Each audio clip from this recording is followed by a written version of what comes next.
The whispers followed Amanda Collins wherever she walked through Cedar Ridge. At 23, she had become the town's symbol of failure, a barren woman in a place where children meant everything.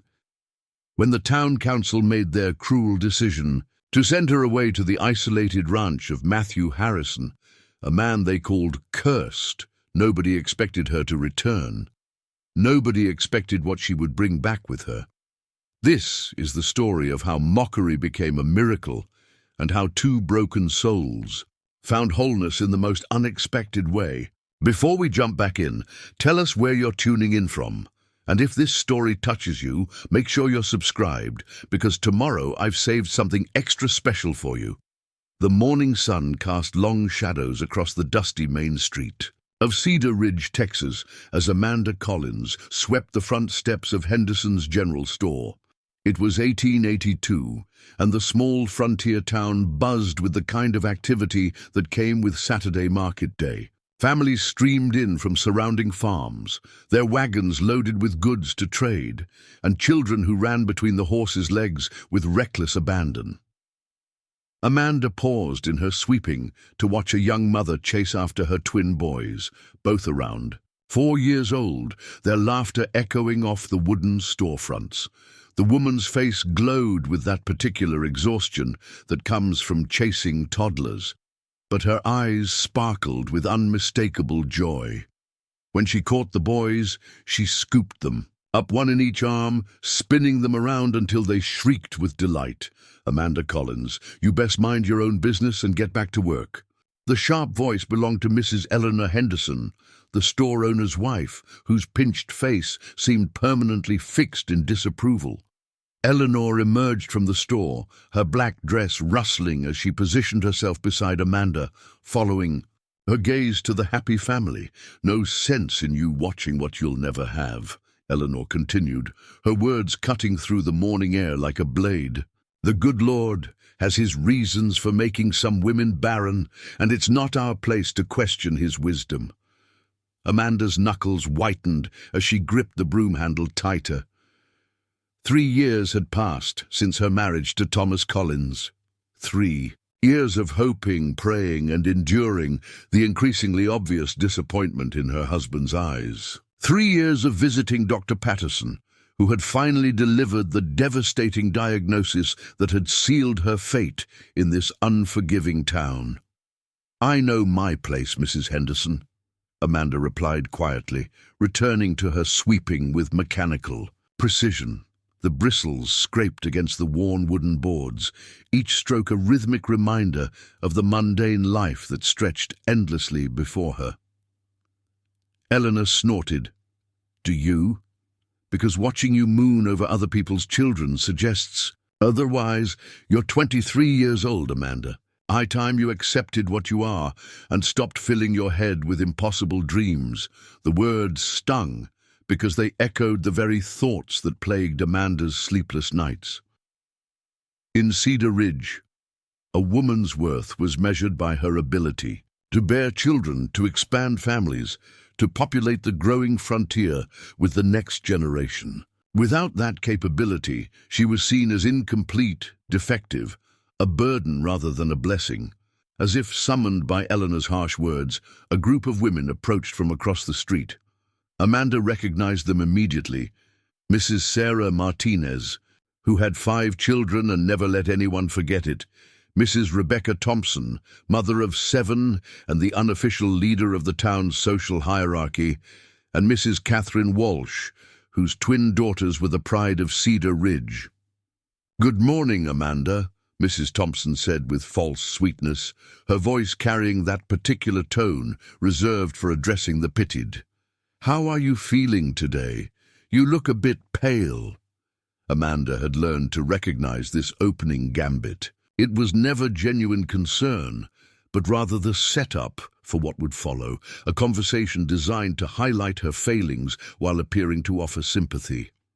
I'm quite well, thank you, Amanda replied, keeping her voice steady despite the familiar tightness in her chest. Mrs. Martinez stepped closer, her eyes scanning Amanda with the intensity of a predator sizing up wounded prey.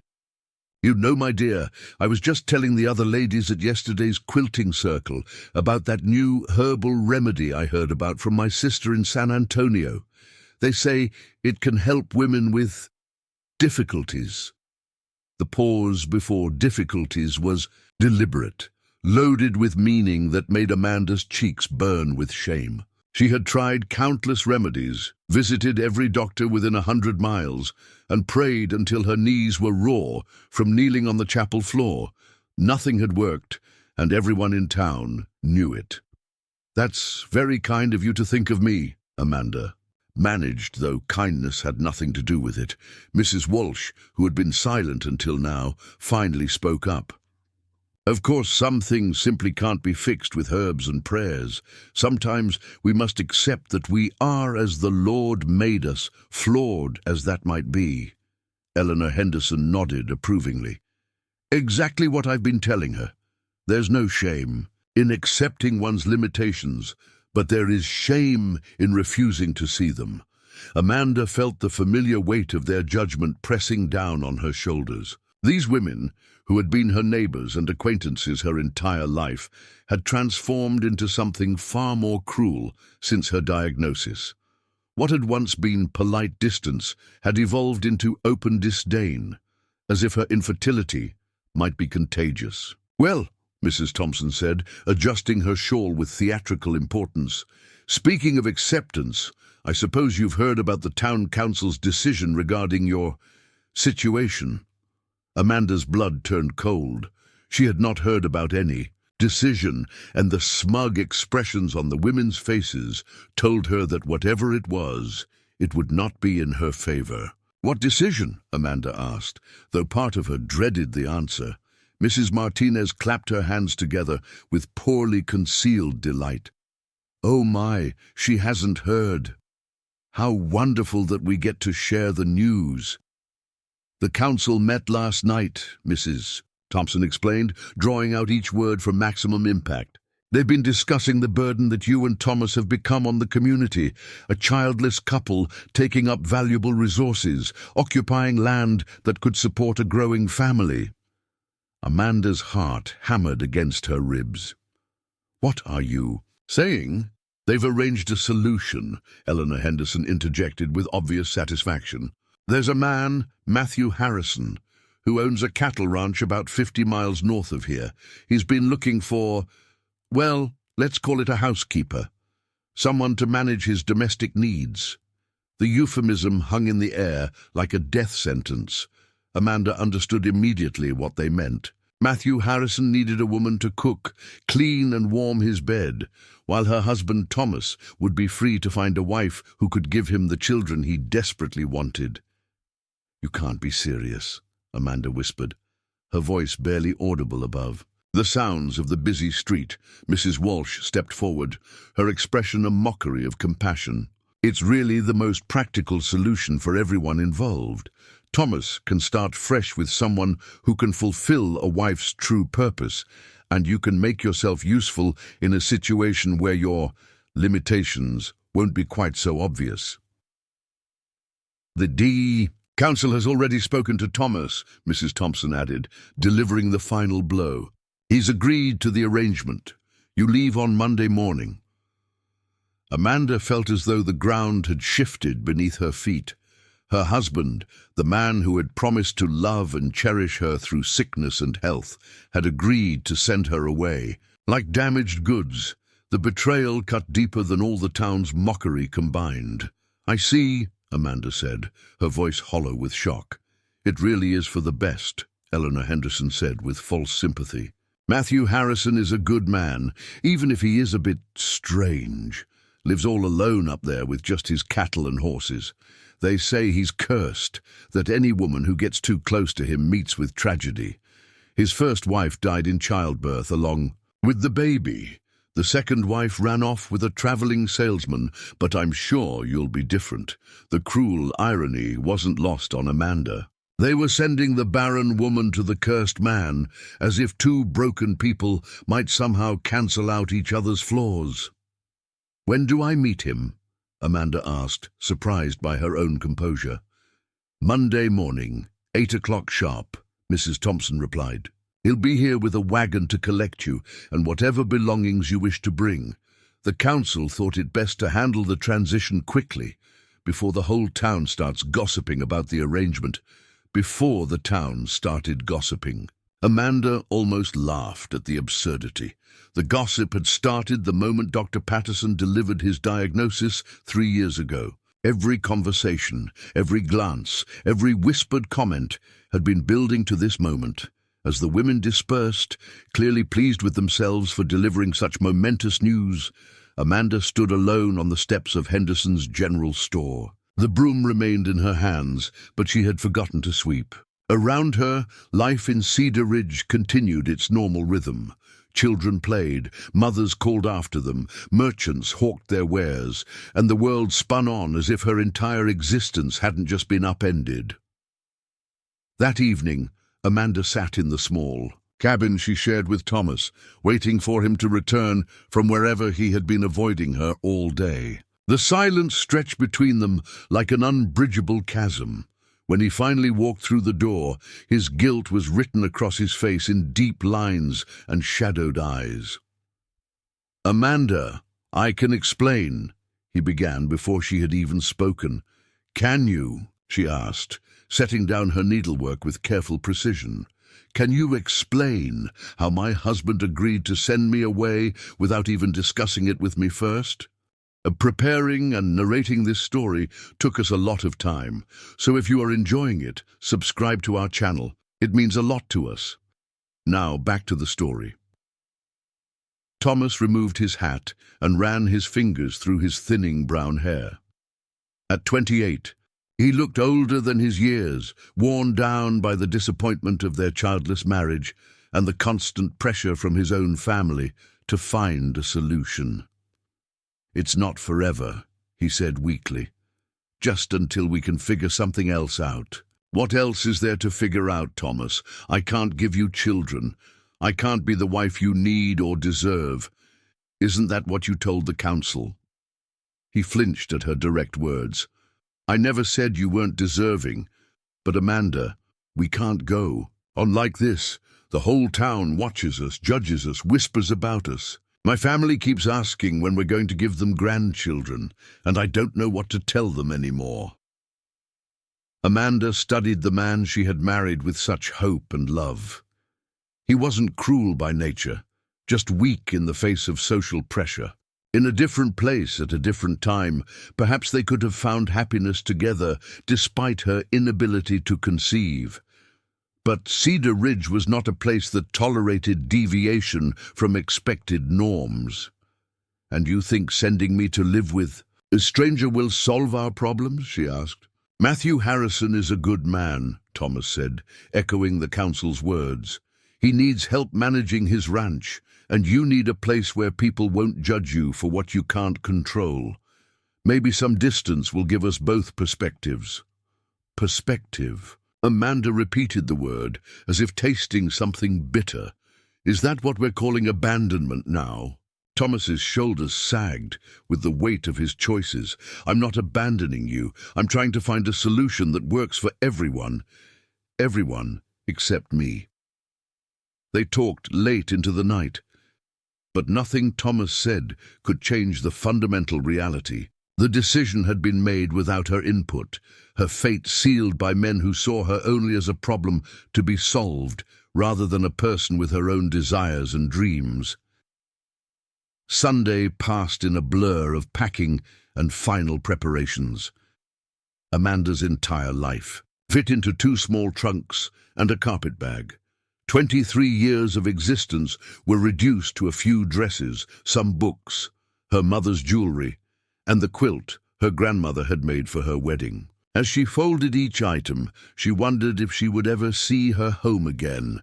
The women of Cedar Ridge made a point of stopping by throughout the day, ostensibly to say goodbye, but really to satisfy their curiosity about what a disgraced woman would take with her into exile. They pored through her belongings with thinly veiled excitement, as if her misfortune provided entertainment for their otherwise mundane lives. "You're so brave," Mrs. Martinez said, with false admiration as she examined. Amanda's few pieces of jewelry. I don't think I could bear to leave everything familiar behind and start over with a complete stranger. Of course, you'd never have to, Mrs. Thompson added pointedly. Being blessed with 5 healthy children means your place in the community is secure. Amanda endured their visits with quiet dignity, refusing to give them the satisfaction of seeing her break down. But inside, her heart was fracturing with each cruel comment, each pitying glance, each reminder of her inadequacy. That night, as she lay beside Thomas for what might be the last time, Amanda stared at the ceiling and wondered about the man who was supposed to be her salvation, Matthew Harrison. She had heard whispers about him over the years, a solitary figure who rarely came to town, who had lost 2 wives under tragic circumstances, who lived alone on a sprawling ranch with only cattle and horses for company. Some said he was cursed, that death followed him like a shadow. Others claimed he had made a deal with dark forces, trading his soul for success with livestock while sacrificing any chance at human happiness. The more practical-minded dismissed such superstitions, suggesting instead that his isolation and string of domestic tragedies had simply made him unsuitable for civilized company. Tomorrow she would find out which version of Matthew Harrison was true. Tomorrow she would leave everything she had ever known to live with a stranger who had agreed to take Cedar Ridge's most pitied resident off their hands. Tomorrow her old life would end, and something entirely unknown would begin. As the clock on the mantelpiece chimed midnight, Amanda closed her eyes and tried to imagine what lay ahead. She had been broken by her hometown's cruelty, discarded like a defective piece of merchandise. But perhaps, in the wilderness of Matthew Harrison's ranch, she might find something she had never expected to discover. A place where her worth wasn't measured solely by her ability to bear children. The thought was both terrifying and strangely hopeful. For the first time in 3 years, Amanda Collins was about to step into a future that no one else had planned for her. What she would make of that freedom remained to be seen. Monday morning arrived with a grey sky that seemed to mirror Amanda's mood as she stood on the front porch of her small cabin, watching the horizon for signs of Matthew Harrison's approach. Her 2 trunks sat beside her like loyal sentinels, containing everything she had chosen to take from her former life. The rest would remain with Thomas, though she wondered if he would keep any reminders of their failed marriage or simply burn everything to start fresh. The sound of wagon wheels grinding against packed earth reached her ears before she could see the vehicle itself. Through the morning mist, a figure emerged, a man driving a sturdy buckboard wagon pulled by 2 powerful draft horses. Even from a distance, Amanda could tell this was not an ordinary ranch hand sent to collect cargo. The way he sat, straight-backed and alert, suggested someone accustomed to command. As the wagon drew closer, Amanda got her first clear look at Matthew Harrison. He was older than she had expected, probably in his early 30s, with dark hair that showed traces of premature silver at the temples. His face was weathered by sun and wind, marked by lines that spoke of outdoor labor and perhaps deeper sorrows. Despite the stories about his cursed luck with women, there was nothing frightening about his appearance. If anything, he looked tired, as if carrying invisible burdens that weighed heavily on his shoulders. Matthew pulled the wagon to a stop in front of Amanda's cabin and climbed down with the fluid grace of someone who had spent years working with livestock. He was tall, probably 6 feet or more, with the lean build of a man who did physical work rather than sitting behind desks. His clothes were practical: dark trousers, a blue cotton shirt, and a leather vest that had seen considerable use, but was well maintained, Mrs. Collins. His voice was deeper than Amanda had anticipated, with a slight roughness that suggested he didn't use it often for conversation. "Yes." Amanda stepped forward, extending her hand in greeting. "You must be Mr. Harrison?" Matthew removed his hat before taking her hand, revealing thick hair that needed cutting. His grip was firm but brief, and she noticed calluses that spoke of rope work and tool handling. "I apologize for the early hour. I wanted to get an early start before the heat sets in." "Of course," Amanda gestured toward her belongings. "This is everything." Matthew's eyes took in the modest collection of trunks and bags without comment. If he found it odd that a woman's entire life could fit into so few containers, he gave no sign.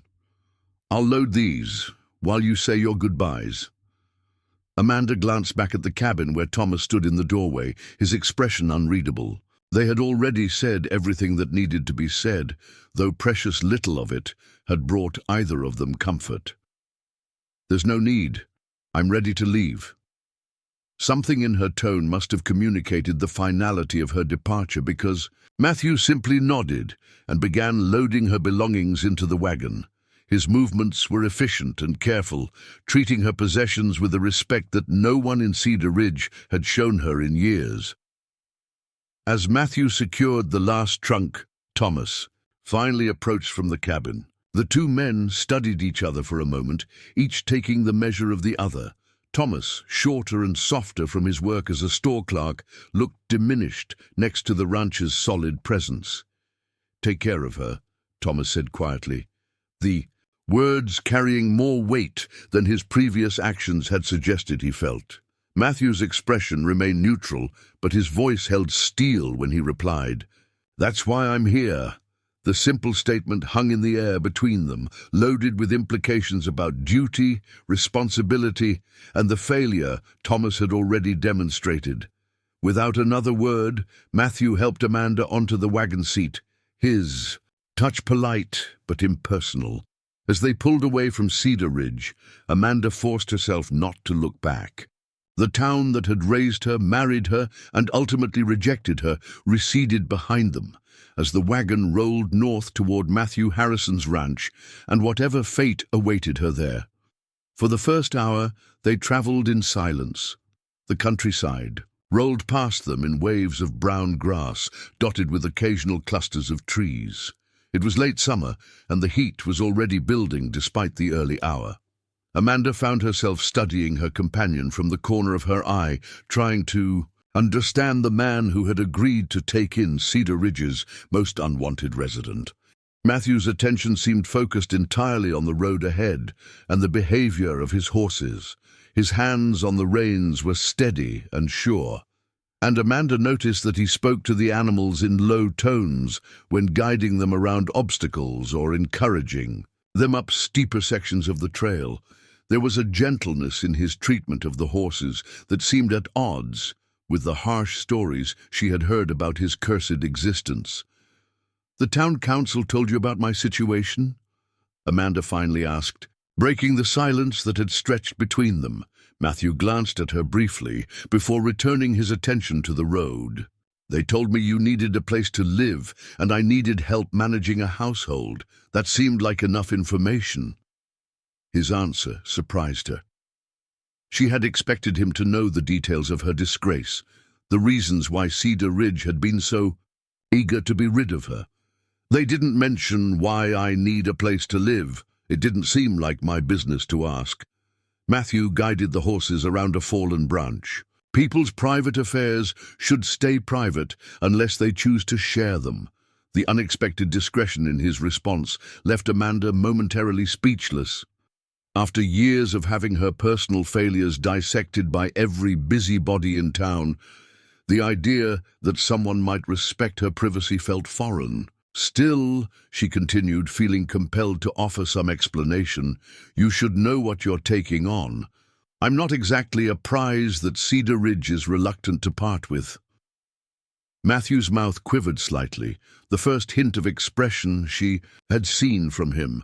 "Lady, I've lived alone on that ranch for 3 years. If you can cook a decent meal and don't burn the house down, you're already more help than I expected." Despite everything, Amanda found herself almost smiling at his practical assessment. "I can cook, and I've managed to avoid any significant fires in my domestic career." "Then we're ahead of the game already." As the morning progressed and the sun climbed higher, Amanda began to relax slightly. Matthew proved to be a competent driver and a surprisingly comfortable companion, despite his sparse conversation. When he did speak, it was usually to point out landmarks or comment on the condition of the trail. He seemed to notice everything around them: wildlife, changes in the landscape, signs of other travelers, with the alertness of someone who had learned to be self-reliant. Around midday, Matthew pulled the wagon into the shade of a large oak tree beside a small stream. "The horses need rest and water," he explained as he climbed down. "There's food in the basket behind your seat if you're hungry." Amanda discovered a simple but substantial meal packed in a wicker basket: thick slices of bread, hard cheese, dried apples, and a jar of cold tea. As they sat on a fallen log beside the stream, sharing the meal in companionable silence, she found herself studying Matthew more closely. His hands, she noticed, were marked by numerous small scars, the kind that came from working with barbed wire, handling fractious animals, and using sharp tools. But despite their roughness, his movements were careful and precise as he fed small pieces of bread to his horses. There was something almost gentle about the way he spoke to the animals, as if he understood them better than he understood people.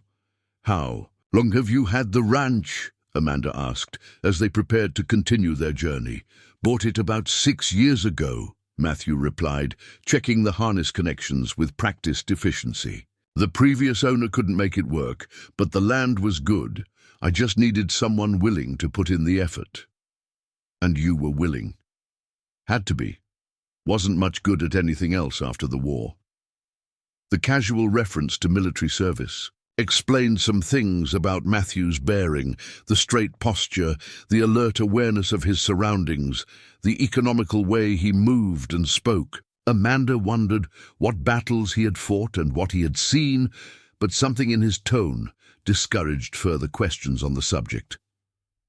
The afternoon portion of their journey took them through increasingly wild country. The settlements grew farther apart until they disappeared entirely, leaving only the dirt track winding through grassland and scattered groves of trees. Matthew seemed perfectly at ease in this isolation, but Amanda felt a growing sense of unease as they moved further from civilization. "Do you ever get lonely out here?" she asked as they crested a hill that revealed nothing but empty prairie stretching to the horizon. Matthew considered the question for a long moment before answering. "Used to. I got accustomed to it after a while. There's peace in it, once you stop fighting it." "What made you stop fighting it?" His hands tightened slightly on the reins, and Amanda sensed she had touched on something painful. When he finally answered, his voice was carefully neutral. "Learned that some things can't be changed, only accepted." The cryptic response left Amanda wondering what losses had driven Matthew Harrison to embrace solitude. The stories about his cursed luck with women suggested tragedy, but the man beside her seemed more resigned than bitter. Whatever had happened to his previous wives had clearly left deep marks, but he had found a way to continue living despite the pain. As the sun began its descent toward the western horizon, Matthew pointed to a line of trees in the distance. "That's the northern boundary of my property. We'll be at the house within the hour." Amanda felt her stomach tighten with nervousness. Soon she would see her new home, the place where she would spend an unknown number of months or years learning to build. A life completely different from anything she had previously known. The uncertainty was both frightening and oddly liberating. The Harrison Ranch, when it finally came into view, was larger and more substantial than Amanda had expected.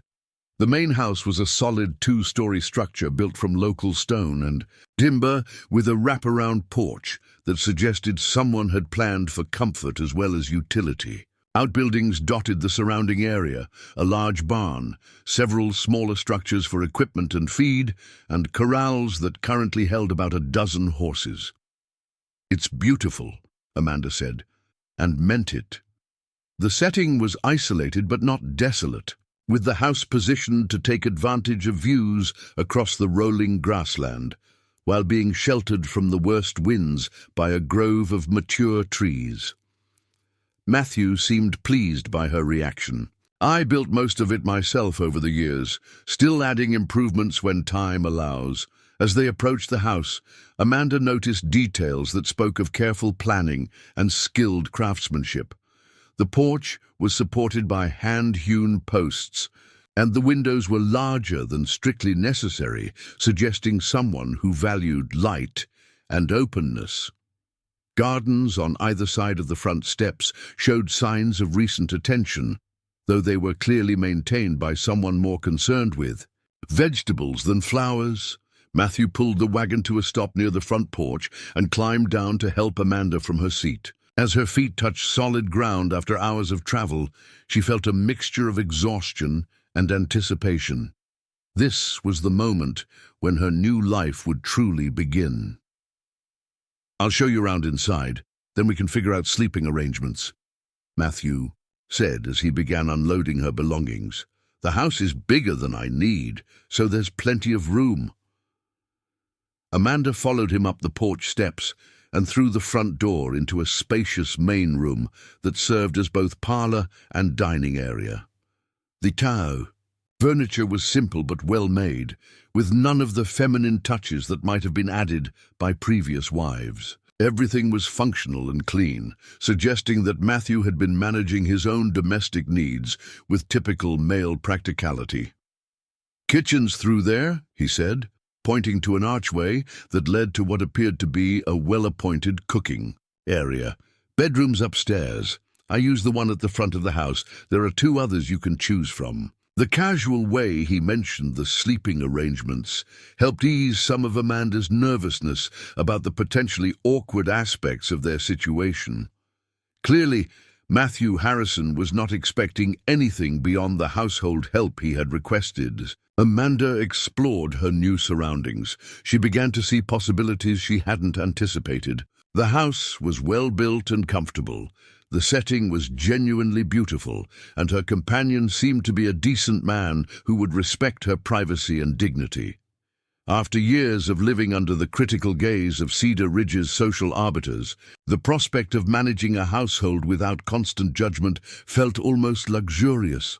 "Mr. Harrison," she said as he finished bringing in her belongings, "I want you to know that I intend to earn my place here. Whatever arrangement you made with the town council, I'll fulfill my part of it to the best of my ability."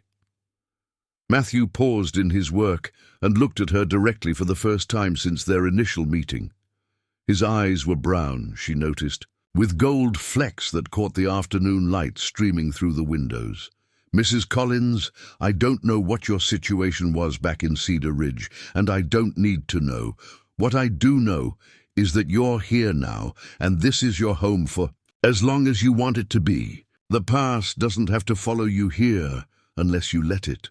The simple kindness in his words nearly undid Amanda's careful composure. After so much cruelty disguised as concern, such straightforward decency felt overwhelming. "Thank you," she managed, her voice barely above a whisper. Matthew nodded and headed toward the door.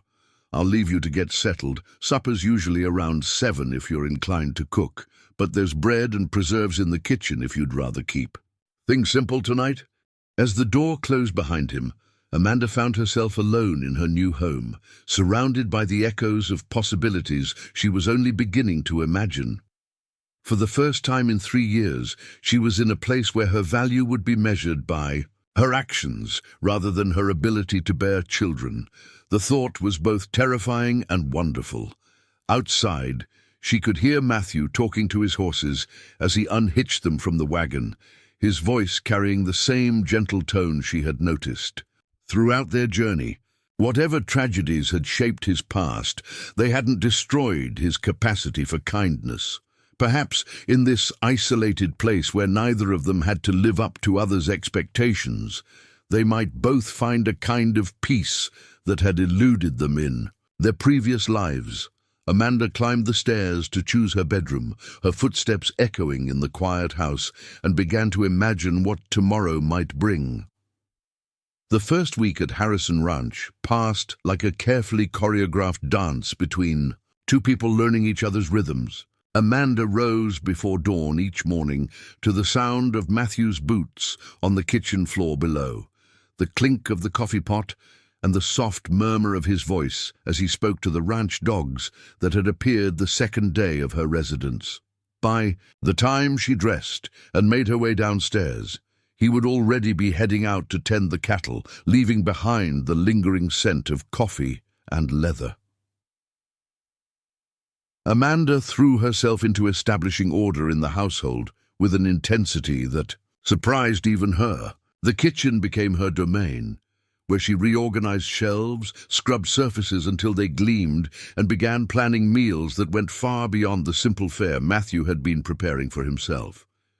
She discovered a well-stocked pantry and root cellar that spoke of practical preparation for the isolation of ranch life. The first elaborate meal she prepared was a test of sorts, both for her own capabilities and for Matthew's expectations.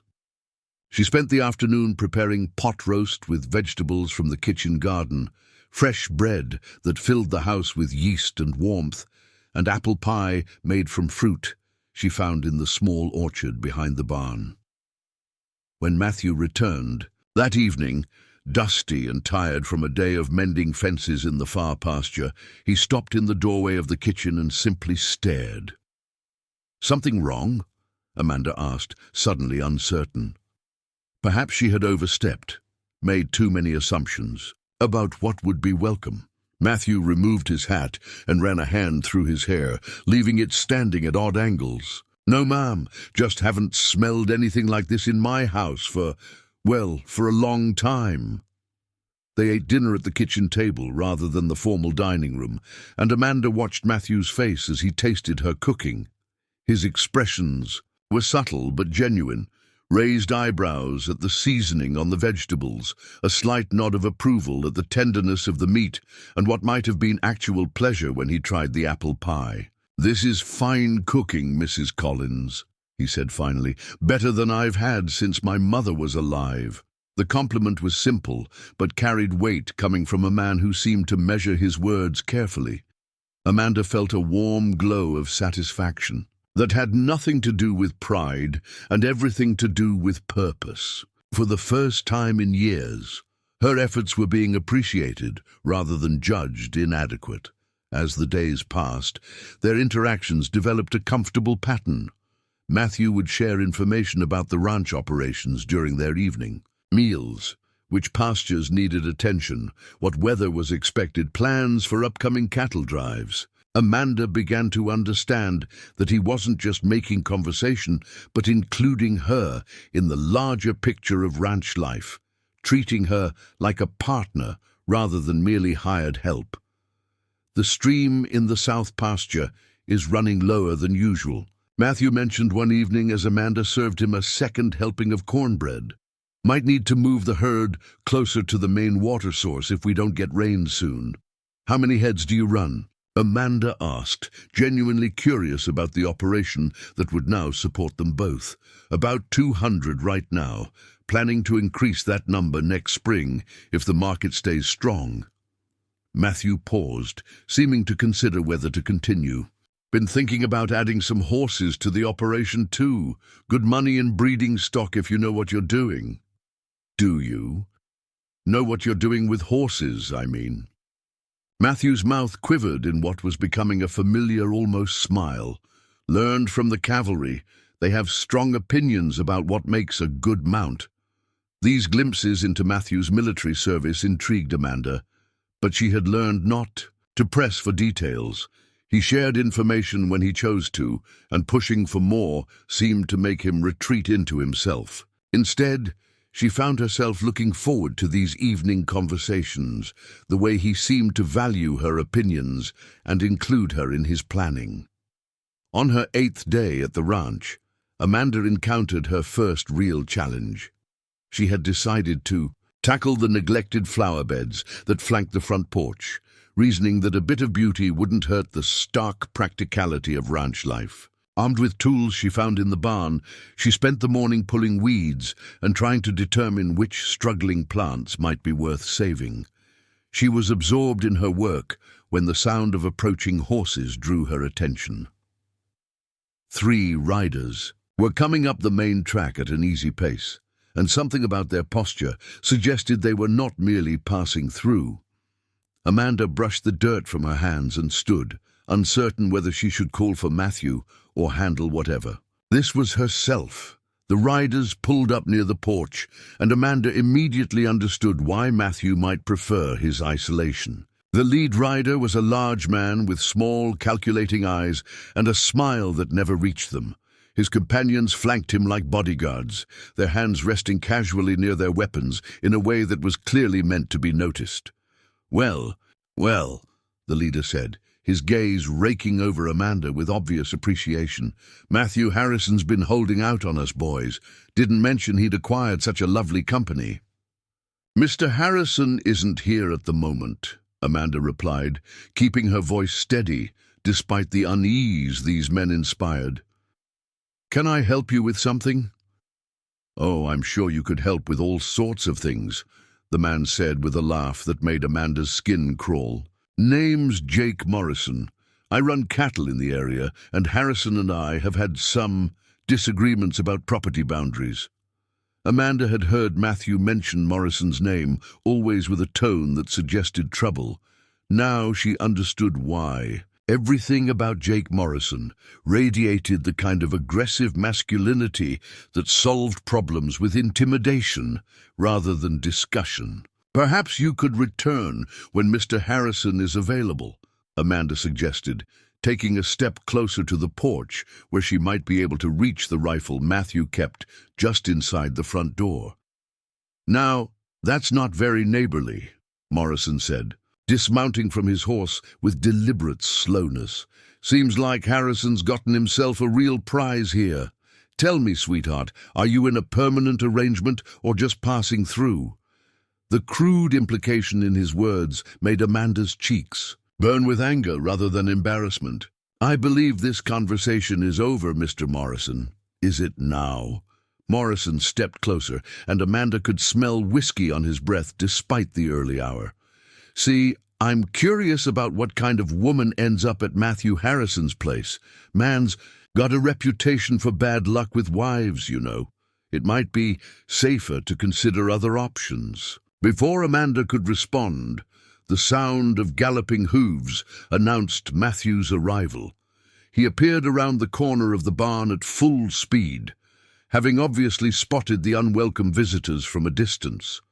The way he pulled his horse to a sliding stop and vaulted from the saddle suggested he recognized the potential danger of the situation. Morrison. Matthew's voice was flat and cold as he positioned himself between Amanda and the 3 men. What brings you to my property uninvited? Just being neighborly, Harrison. Congratulations on your new housekeeper. Morrison's emphasis on the last word was deliberately insulting. Though I have to wonder what arrangements you've made to keep such a fine-looking woman satisfied out here. The change in Matthew was immediate and dramatic. The quiet, gentle man Amanda had come to know disappeared, replaced by someone whose military training was suddenly very apparent.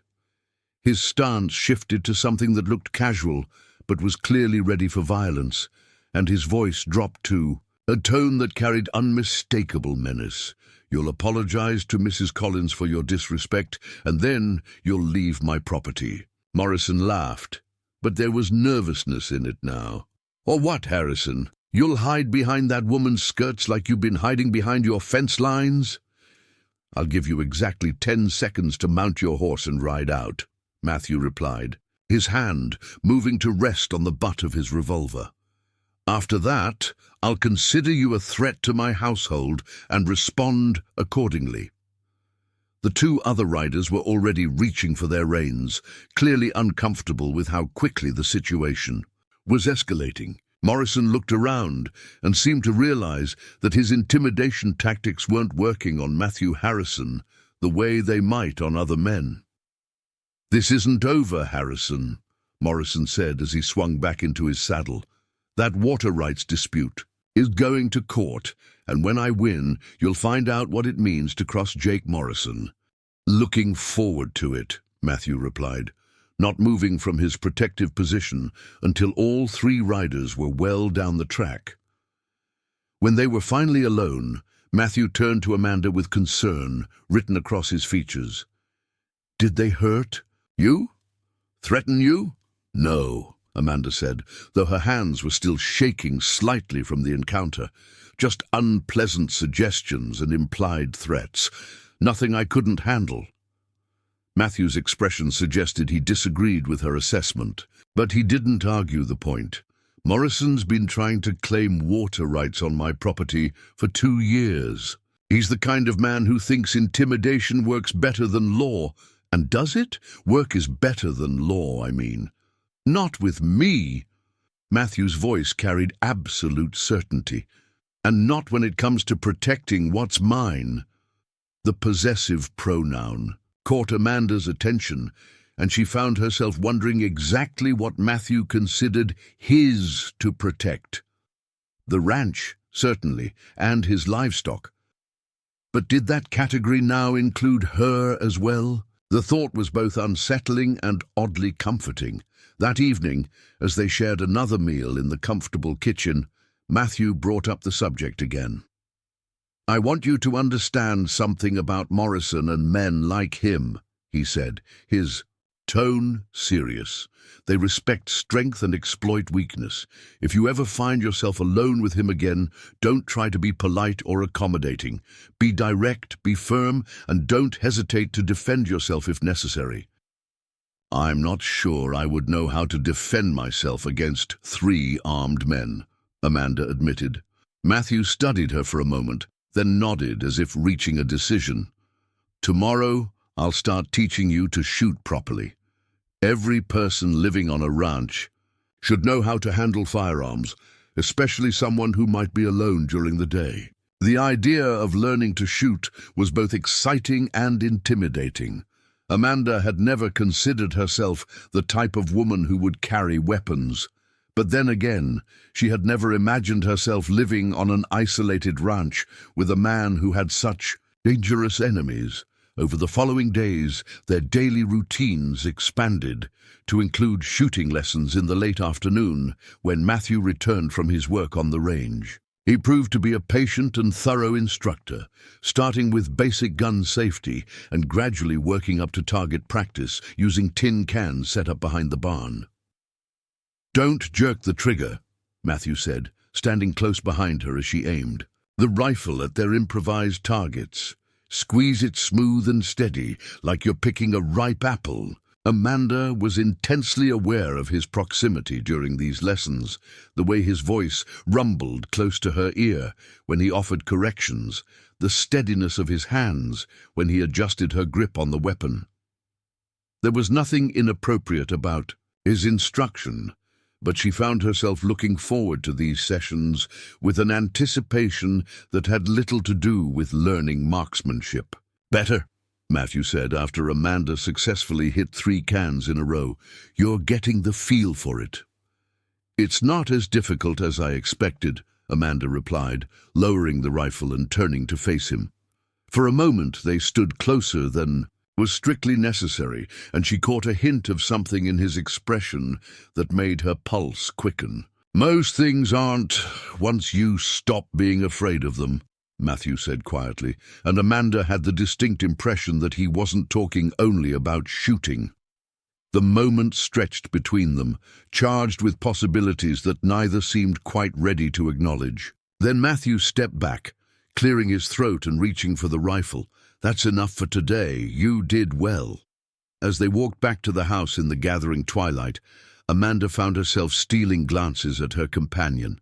The harsh stories she had heard about Matthew Harrison in Cedar Ridge seemed increasingly at odds with the reality of the man beside her. He was patient, protective, respectful, and surprisingly gentle, despite his obvious capacity for violence when threatened.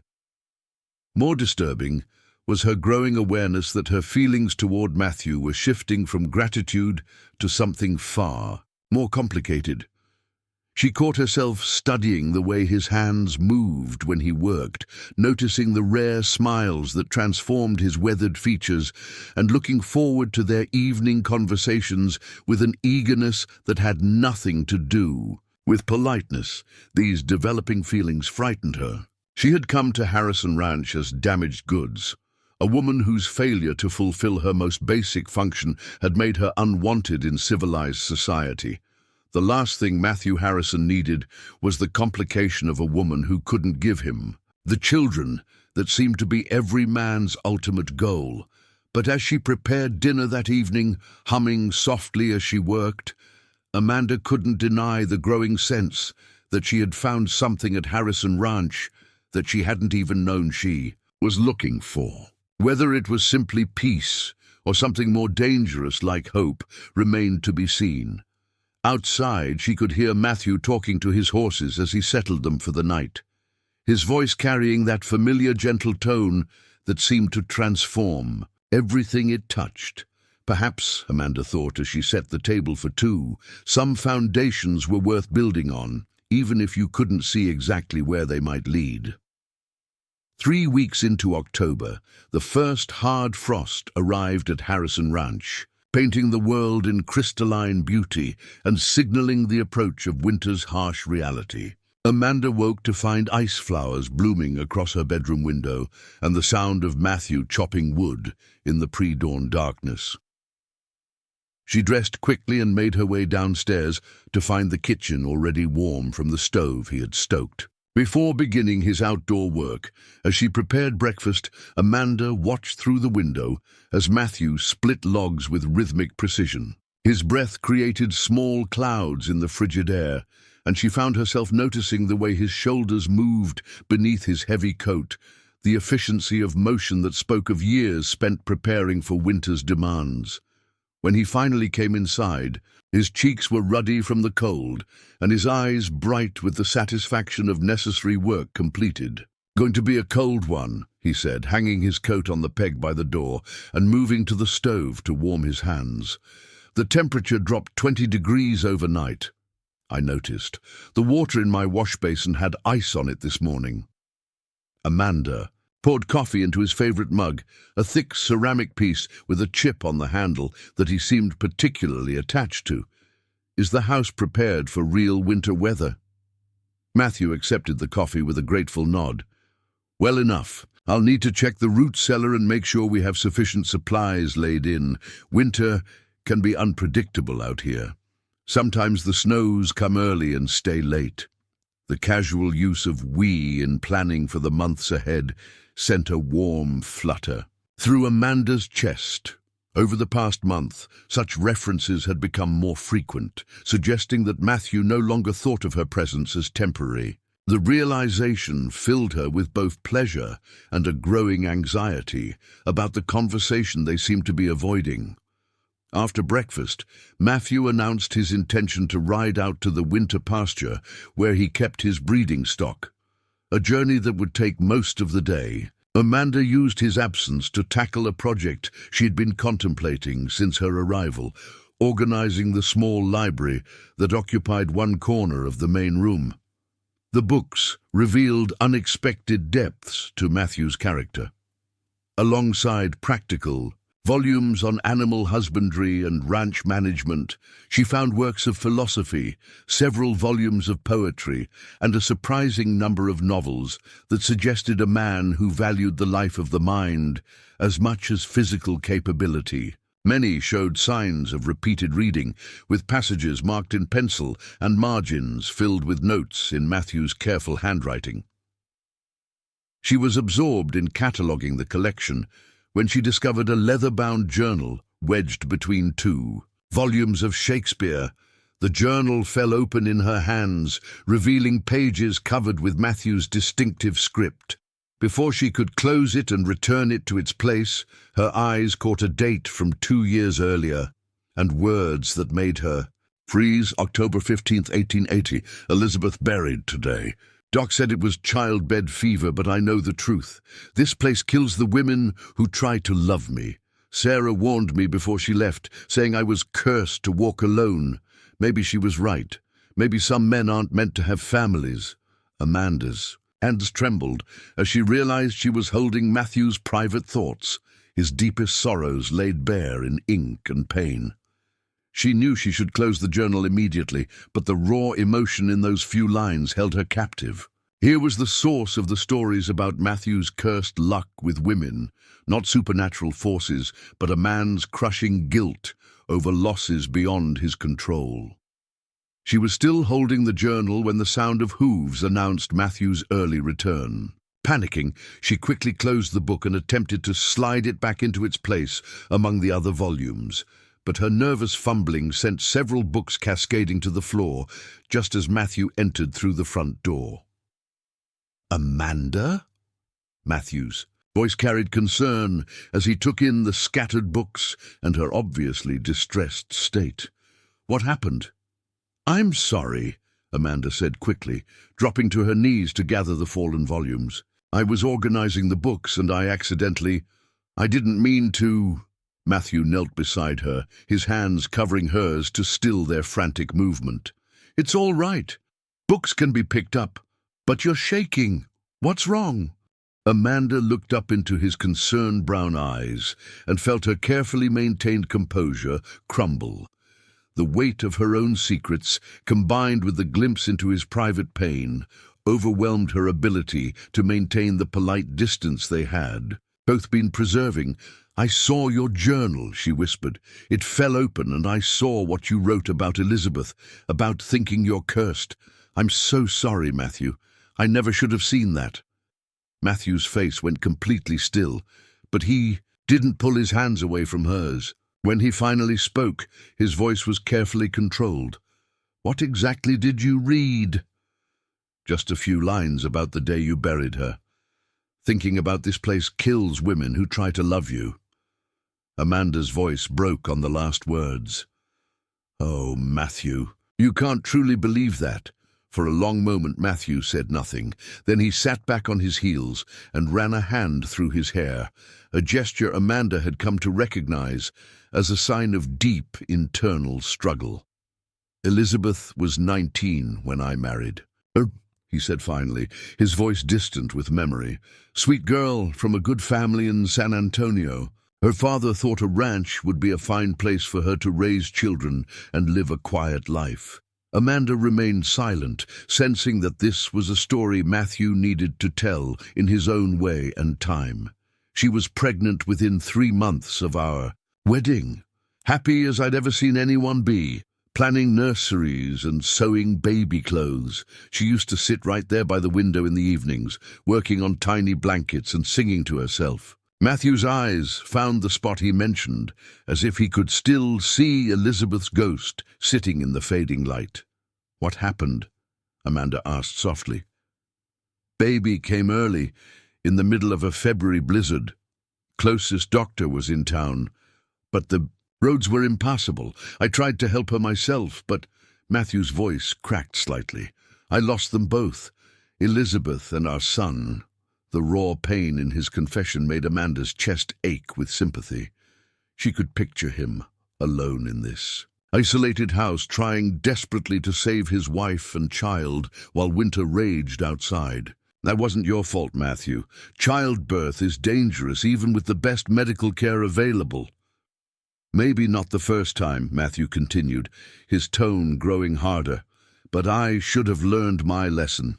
Instead, I married Sarah 2 years later, told myself it would be different, that I could protect her better. And what happened to Sarah? Matthew's laugh was bitter. Sarah was smarter than Elizabeth, smarter than me. She realized what this place was doing to her before it could kill her. Left me a note one morning saying she couldn't live in a house haunted by ghosts, couldn't risk becoming another tragic chapter in Matthew Harrison's story. Amanda began to understand the weight Matthew had been carrying, the reason for his self-imposed isolation, So you decided you were cursed. Seemed like the only explanation that made sense. Two women, two different outcomes, but both destroyed by trying to build a life with me. Matthew finally met her eyes again. That's why I agreed to the town council's arrangement. Figured if I could help someone who needed a place to live without risking the complications that seem to follow marriage in my life. The unfinished sentence hung between them, heavy with implication. Amanda understood now why Matthew had been so careful to maintain boundaries, why their growing closeness seemed to make him increasingly uncomfortable. He was trying to protect her from what he believed was his inevitable destructive influence on the women in his life. Matthew, Amanda said carefully, you know that correlation isn't causation. Bad things happening doesn't mean you cause them to happen. Easy words, Matthew replied. Harder to believe when you're the common factor in every tragedy. Amanda took a deep breath, recognizing that this moment called for her own vulnerability in return. Can I tell you something about why I really came to live here? Matthew nodded, his expression guarded but attentive. Cedar Ridge didn't just send me away because I needed somewhere to live, Amanda began, her voice steady despite the emotional weight of her confession. They sent me away because they considered me defective, broken, a burden on the community. She told him everything then, about the 3 years of failed attempts to conceive, about Dr. Patterson's devastating diagnosis, about the gradual transformation from respected wife to pitied failure in the eyes of her neighbors. They called me barren, Amanda said, the word still bitter on her tongue after all this time. Said I was taking up resources that could better support a family with children. Thomas agreed to the council's plan because he wanted sons. And I couldn't give them to him. Matthew's expression grew darker with each detail of her story. So they cast you out like defective livestock, more or less. The arrangement with you was presented as charity, giving the worthless woman a place where she might at least be useful for cooking and cleaning. Amanda's voice carried years of accumulated hurt and anger. I've spent 3 years believing I was fundamentally flawed, that my inability to bear children made me less than a complete woman. Amanda, Matthew said, his voice rough with emotion, those people were fools. Your worth has nothing to do with bearing children. Doesn't it? In this world, what else is a woman supposed to be good for? What other legacy can we leave? Amanda's composure finally cracked, and tears began to flow freely. I used to dream about having children, Matthew. I would imagine what they might look like, what I would teach them, how they would fill this empty space inside me. When Dr. Patterson told me it would never happen, it felt like a death sentence. Matthew moved closer, pulling Amanda into his arms without hesitation. She stiffened for a moment, unused to such comfort, then melted against his chest as months of suppressed grief poured out of her. I'm so sorry, Matthew murmured into her hair. I'm sorry they made you feel worthless. I'm sorry you had to carry that pain alone. They held each other in the fading afternoon light. Two people who had been convinced they were broken, finding solace in shared understanding.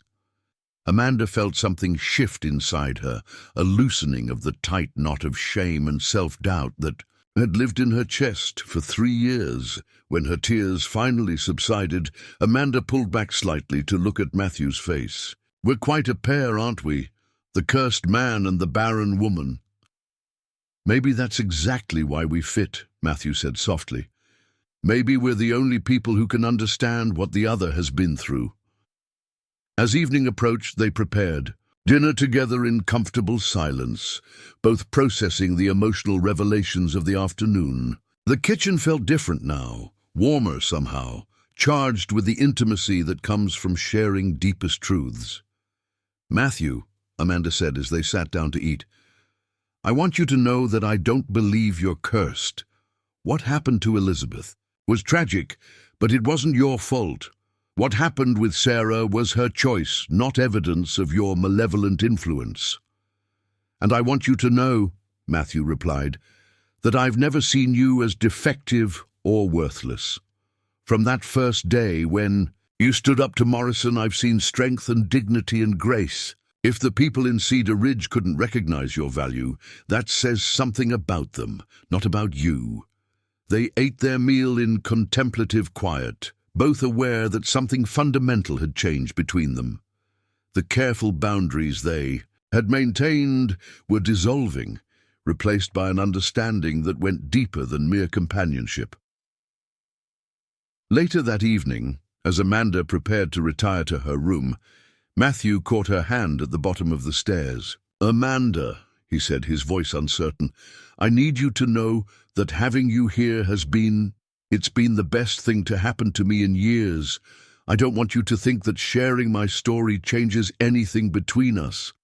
I don't want you to feel sorry for me or think you need to fix me." Amanda turned to face him fully, her hands still clasped in his. "I don't feel sorry for you, Matthew. I feel grateful to you for trusting me with your truth, and I hope you feel the same about mine." "I do," Matthew said simply. "More than you know." They stood there for a moment, hands joined, on the threshold between friendship and something deeper. Neither seemed quite ready to cross that line, but both acknowledged its presence. "Good night, Matthew," Amanda said softly. "Good night, Amanda." As Amanda climbed the stairs to her room, she carried with her the warmth of Matthew's understanding and acceptance. For the first time since Dr. Patterson's diagnosis, she felt truly seen and valued for who she was, rather than what she couldn't do. Behind her, Matthew remained at the bottom of the stairs long after her footsteps had faded, contemplating the realization that the woman he had agreed to help was rapidly becoming someone he couldn't imagine living without. Outside, the October wind howled around the eaves of the house, but inside, two hearts were beginning to heal in the warmth of mutual understanding and growing love. November brought the first snow to Harrison Ranch, a light dusting that transformed the landscape into something ethereal and beautiful. Amanda stood at the kitchen window, watching the flakes drift past like tiny dancers, each one catching the morning light before settling onto the ground below. The world outside seemed hushed and peaceful, wrapped in winter's gentle embrace. Behind her, Matthew moved quietly through his morning routine, but she could feel his presence like a physical warmth at her back. Since their emotional conversation 3 weeks earlier, something had shifted between them, a new awareness that hummed in the air whenever they were in the same room. Their interactions had become more charged, filled with meaningful glances and carefully casual touches that sent electricity racing through Amanda's veins. "Coffee's ready," Matthew said softly, his voice closer than she had expected. When she turned, she found him standing directly behind her, close enough that she could smell the clean scent of soap and leather that always seemed to cling to him. "Thank you," she murmured, accepting the cup he offered. Their fingers brushed during the exchange, and Amanda felt that now familiar flutter of awareness that Matthew's touch always inspired. They had been dancing around each other like this for weeks, neither quite brave enough to acknowledge what was growing between them. Amanda caught herself studying the curve of Matthew's mouth when he smiled, memorizing the way his eyes crinkled at the corners when he laughed at something she said. She noticed how he found excuses to stand close to her when they worked side by side in the kitchen, how his hand would linger on her shoulder when he passed behind her chair. But neither had spoken of it directly, as if giving voice to their feelings might somehow break the fragile magic that was building between them. "Storms coming in from the west," Matthew observed, joining her at the window. "Could be a big one, judging by the clouds." Amanda followed his gaze to the horizon, where dark clouds were building into towering formations that spoke of serious weather approaching. "How long do we have?" "Maybe 6 hours before it hits. I should check on the cattle, make sure they're in the sheltered areas." Matthew paused, seeming to wrestle with something internally.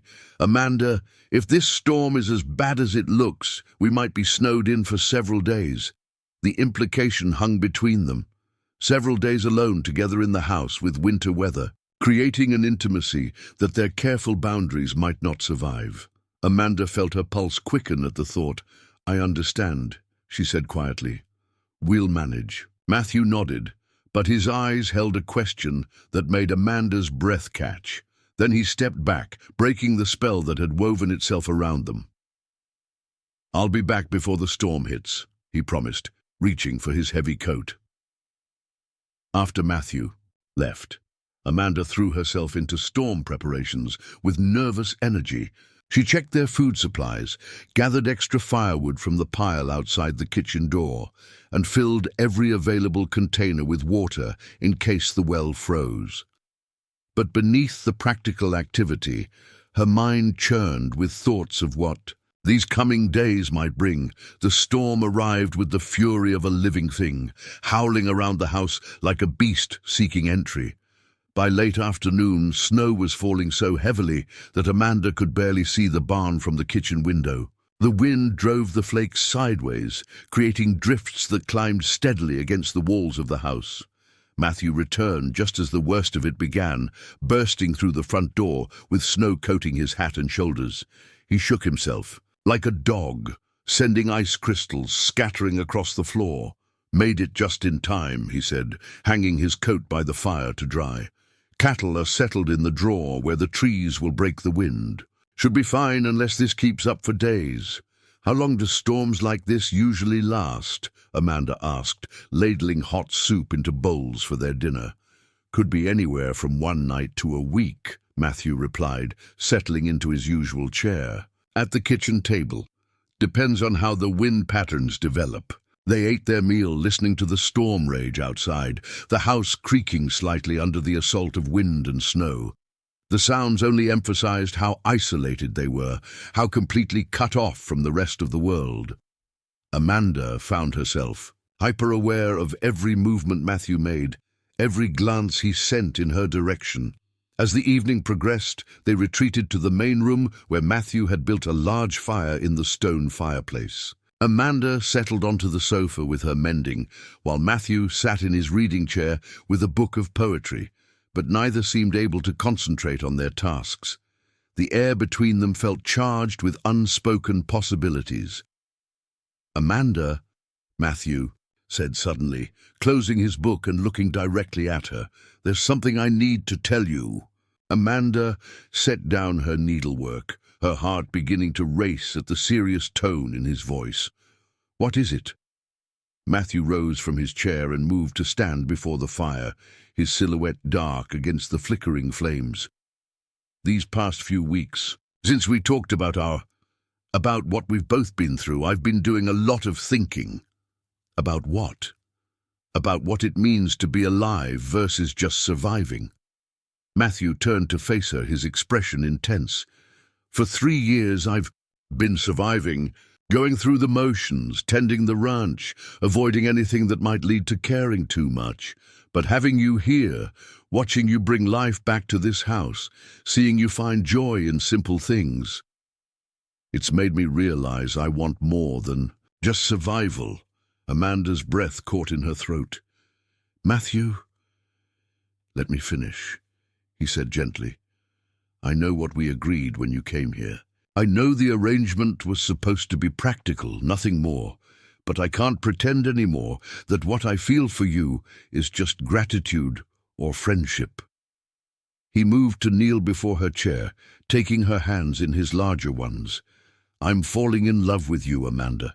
Maybe I already have fallen, and I need to know if there's any chance you might feel the same way."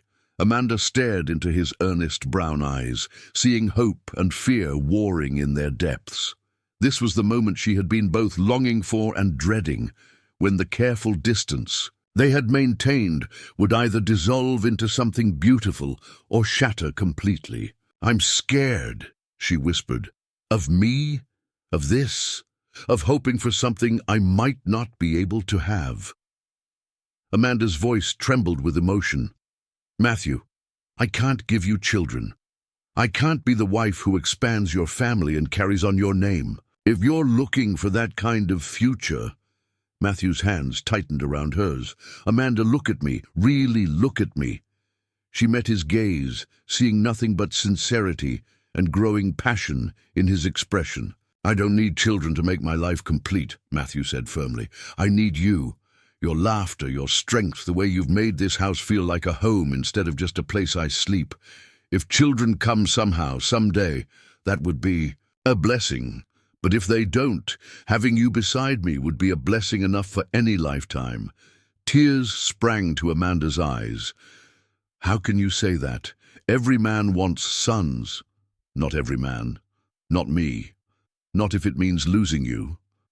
Matthew released one of her hands to cup her cheek, his thumb brushing away a tear that had escaped. "Amanda, I've lived without love and I've lived without children. The loss of love is far more devastating than the absence of children ever could be." The simple truth in his words broke through the last of Amanda's defenses. "I love you too," she whispered. "I've been trying so hard not to, but I love you, Matthew, more than I ever thought possible." Matthew's face transformed with joy, years of careful restraint dissolving into pure happiness. "Say it again. I love you, Matthew Harrison. I love your gentleness with the animals, your patience with me, the way you see value in things other people discard. I love your strength and your kindness, and the way you make me feel like I matter." Matthew leaned forward, his forehead touching hers. "You do matter. You matter more than anything else in this world." When he kissed her, it was with the intensity of months of suppressed longing finally released. Amanda felt as though she was drowning in sensation. The warmth of his lips, the strength of his arms as he pulled her closer, the intoxicating scent that was uniquely his. This was nothing like the dutiful kisses she had shared with Thomas, born of obligation rather than passion. This was fire and need and desperate tenderness all wrapped together. When they finally broke apart, both were breathing heavily. Matthew rested his forehead against hers, his eyes closed as if savoring the moment. "I want to marry you, Amanda," he said quietly.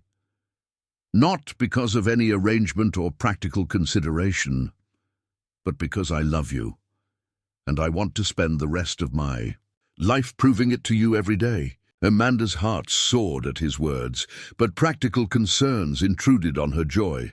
"What about Cedar Ridge? What about Thomas? I'm still legally married to him." "We'll figure it out," Matthew said with quiet determination. "I'll ride to town as soon as the weather clears and speak to the preacher. In frontier communities, marriages can be dissolved for abandonment. Thomas agreed to send you away. That should be grounds enough. And if it's not?" Matthew's jaw set with resolve. "Then I'll find another way. Amanda, I've spent 3 years believing I was cursed to live alone. I won't let legal technicalities keep me from the woman who's shown me that curse was just fear in disguise." Outside, the storm continued its assault on the house, but inside, Amanda felt as though she had found the safest harbor in the world. "Yes," she said simply. "Yes, I'll marry you, Matthew Harrison." This time, when he kissed her, it was with the reverence of a man who had been given a gift beyond his wildest dreams.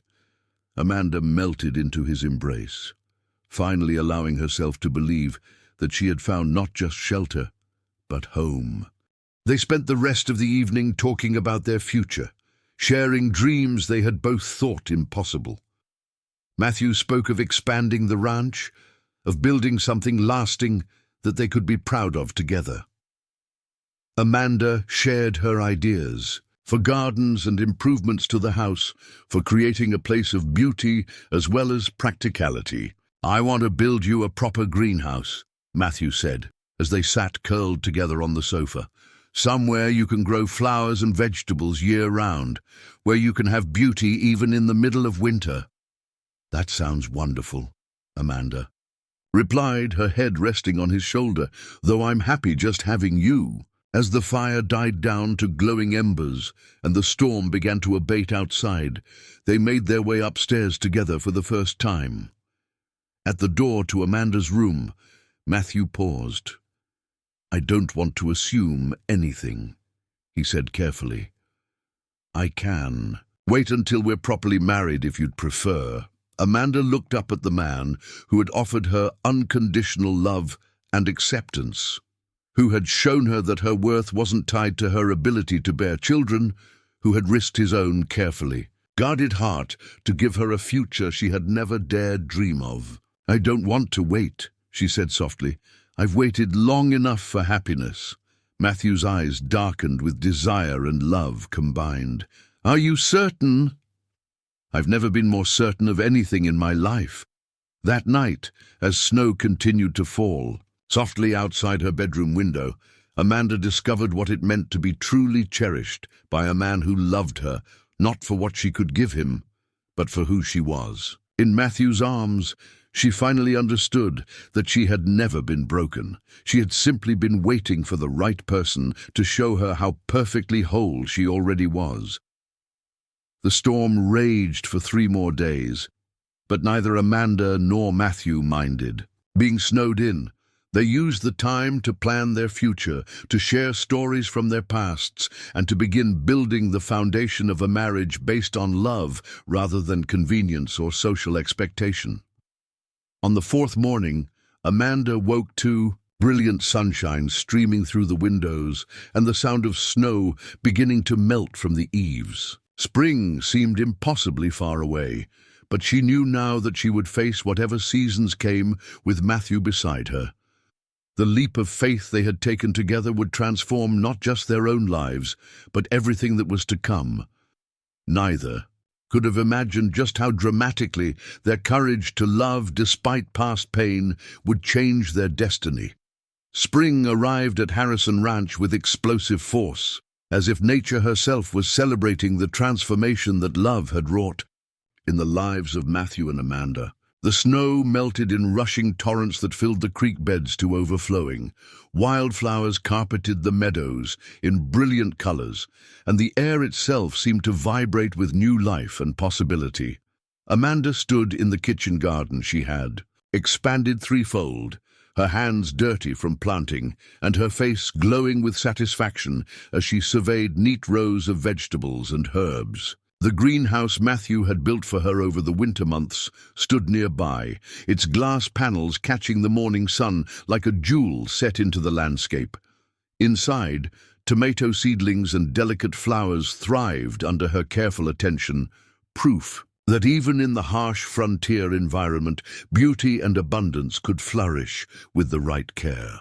The legal proceedings to dissolve her marriage to Thomas had proceeded more smoothly than either she or Matthew had dared hope. Preacher Williams had been understanding about the unique circumstances, especially when Thomas himself appeared in town to sign the necessary papers without protest. The man who had once been her husband seemed almost relieved to close that chapter of both their lives, and Amanda felt only pity for his obvious discomfort when they encountered each other briefly at the courthouse. Mrs. Harrison, Matthew called from the barn, using the name that still sent a thrill through Amanda's heart 6 months after their wedding. The Jacobsons' wagon is coming up the track. Amanda brushed the soil from her hands and hurried toward the house to prepare for their visitors. Eric and Ingrid Jakobsen were their nearest neighbors, a Norwegian couple who had settled 20 miles east with their 4 young children. They had become regular visitors since Amanda's transformation from exile to respected rancher's wife, and their friendship meant more to her than they could know.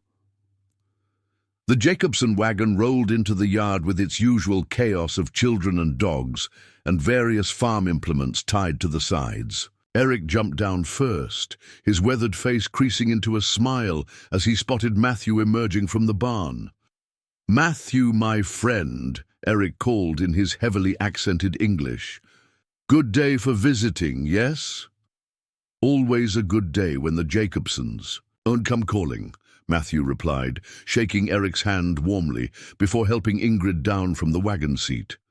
Ingrid Jakobsen was a practical woman with kind eyes and the sort of maternal warmth that made everyone feel welcome in her presence. She had taken to Amanda immediately, perhaps recognizing a kindred spirit in another woman trying to build a life in the unforgiving frontier landscape.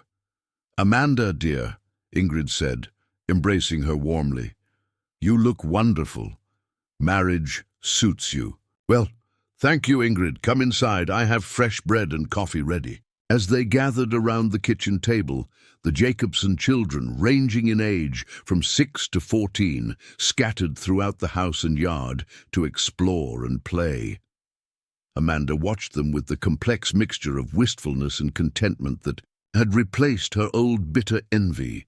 She still felt the pull of maternal longing when she saw families like the Jacobsons, but it no longer felt like a wound that would never heal. "We have news from town," Eric announced, after they had settled with coffee and Amanda's famous cinnamon bread. "Jake Morrison's ranch is failing. The bank is calling in his loans." Matthew's expression grew thoughtful. Morrison had continued his harassment through the winter, filing legal challenges to water rights and spreading rumors about Matthew's marriage to a cast-off woman from Cedar Ridge. The news of his financial troubles was both surprising and potentially concerning. "Oh, what's he planning to do?" Matthew asked.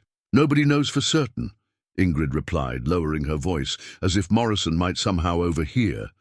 "But there are rumors he's been meeting with cattle rustlers, desperate men from over the border. Some say he's planning something big to save his ranch." Amanda felt a chill of unease. Morrison struck her as the type of man who would blame everyone but himself for his failures, and Matthew's success only emphasized Morrison's own shortcomings. "We should be careful," Amanda said quietly. "Desperate men do desperate things." Matthew nodded, his expression serious. "I'll make sure the hands stay alert. Keep the valuable stock close to the buildings." The conversation moved on to more pleasant topics. Crop prospects for the summer, plans for the county fair, news from various neighbors scattered across the vast landscape. But Amanda couldn't shake the feeling that trouble was brewing. Her intuition proved correct 3 days later when Matthew returned from checking the north pasture with grim news. 20 heads missing," he announced as he dismounted near the front porch.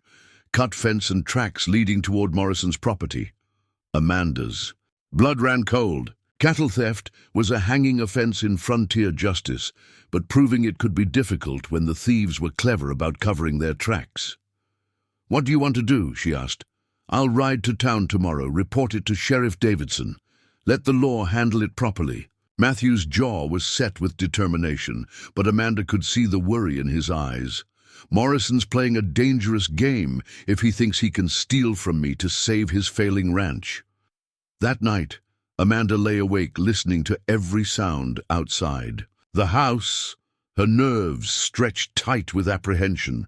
She had found happiness beyond her wildest dreams at Harrison Ranch, but she was beginning to understand that such joy always came with the risk of loss. The thought of anything happening to Matthew filled her with a terror more profound than anything she had ever experienced. Sheriff Davidson proved to be a practical man who took cattle theft seriously, but his investigation yielded frustratingly little concrete evidence.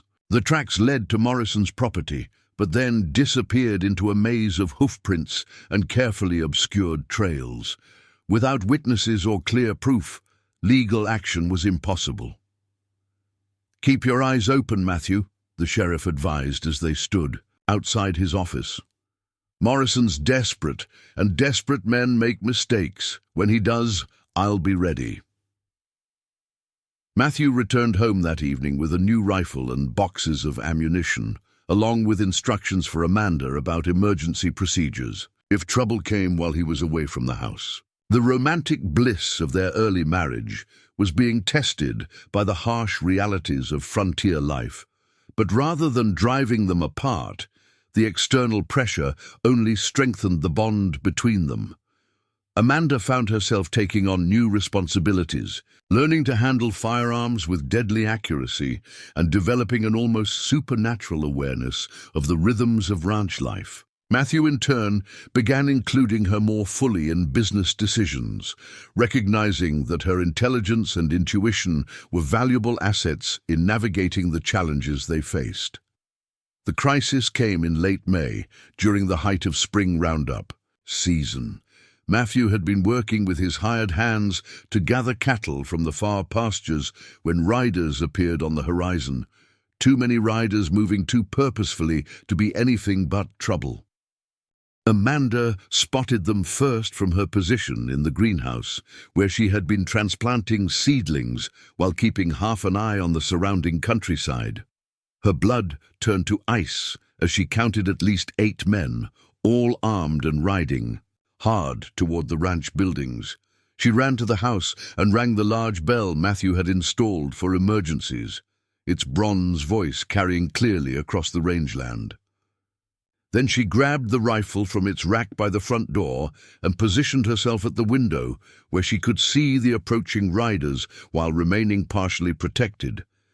The men who rode into the yard were rough-looking individuals with the hard eyes of men who lived outside the law. At their head rode Jake Morrison, his face twisted with desperation and malice. "Matthew Harrison," Morrison shouted, remaining mounted while his companions spread out to surround the house. "Come out and face me like a man!" "Matthew's not here," Amanda called from the window, her voice steady despite her racing heart. "You're trespassing on private property, Mr. Morrison." Morrison's laugh was ugly. Well, the barren wife speaks up. Maybe we'll just wait for your husband to come running to save you." The crude insult stung, but Amanda had learned to armor herself against such attacks. "You're welcome to wait," she replied coolly. "The sheriff will be very interested to meet you when he arrives." "Sheriff's 50 miles away, sweetheart. Plenty of time for us to conduct our business and be gone." Morrison dismounted and started toward the porch, his hand resting on his gun. "See, your husband owes me compensation for the losses I've suffered due to his interference with my water rights." "The water rights the court ruled in Matthew's favor?" Amanda asked, shifting position to keep Morrison in her sights. "Courts can be wrong. Justice sometimes has to come from other sources." Morrison reached the bottom of the porch steps, and Amanda knew the moment of crisis had arrived. She had never shot at a human being, but she would not hesitate to defend her home and her husband's property. "Take another step and I'll put a bullet in you, Morrison," she said, her voice carrying absolute conviction. Morrison paused, perhaps recognizing something in her tone that suggested this was not an idle threat. "You wouldn't dare. Precious Matthew wouldn't want his wife's hands stained with blood." "My husband taught me that some things are worth fighting for," Amanda replied. "This ranch is one of them. Our life together is another, and I am definitely another." The standoff might have continued indefinitely, but the thunder of approaching hooves announced Matthew's arrival with 3 of his ranch hands. They appeared over the rise at full gallop, having responded immediately to the emergency bell. Morrison's men shifted nervously, their initial confidence wavering as they found themselves outnumbered and facing determined opposition. Matthew pulled his horse to a sliding stop and vaulted from the saddle, his rifle already in his hands. "You've got 30 seconds to get off my property, Morrison," Matthew called, his voice carrying the authority of a man who had faced down enemies in war. "After that, I start shooting trespassers." "This isn't over, Harrison," Morrison snarled, but he was already backing toward his horse. "You think you can steal what's rightfully mine and hide behind that woman's skirts?" "I think I can protect what's mine from thieves and cowards," Matthew replied evenly. "The question is whether you're smart enough to ride away while you still can." Morrison's face twisted with rage, but even his desperation couldn't overcome the tactical reality of his situation. He mounted his horse with obvious reluctance, his men following suit with visible relief. "Enjoy it while you can, Harrison. Success like yours never lasts long in this country." As the riders disappeared over the horizon, Amanda finally allowed herself to breathe normally again. Matthew was beside her in an instant, checking her for injury and pulling her into his arms. "Are you all right? Did they hurt you? No, but Matthew, we can't keep living like this. Morrison isn't going to stop, and next time we might not be so lucky. Matthew held her close, his mind already working on solutions to the problem Morrison represented. I know, but we're not going to let him drive us away from what we've built here.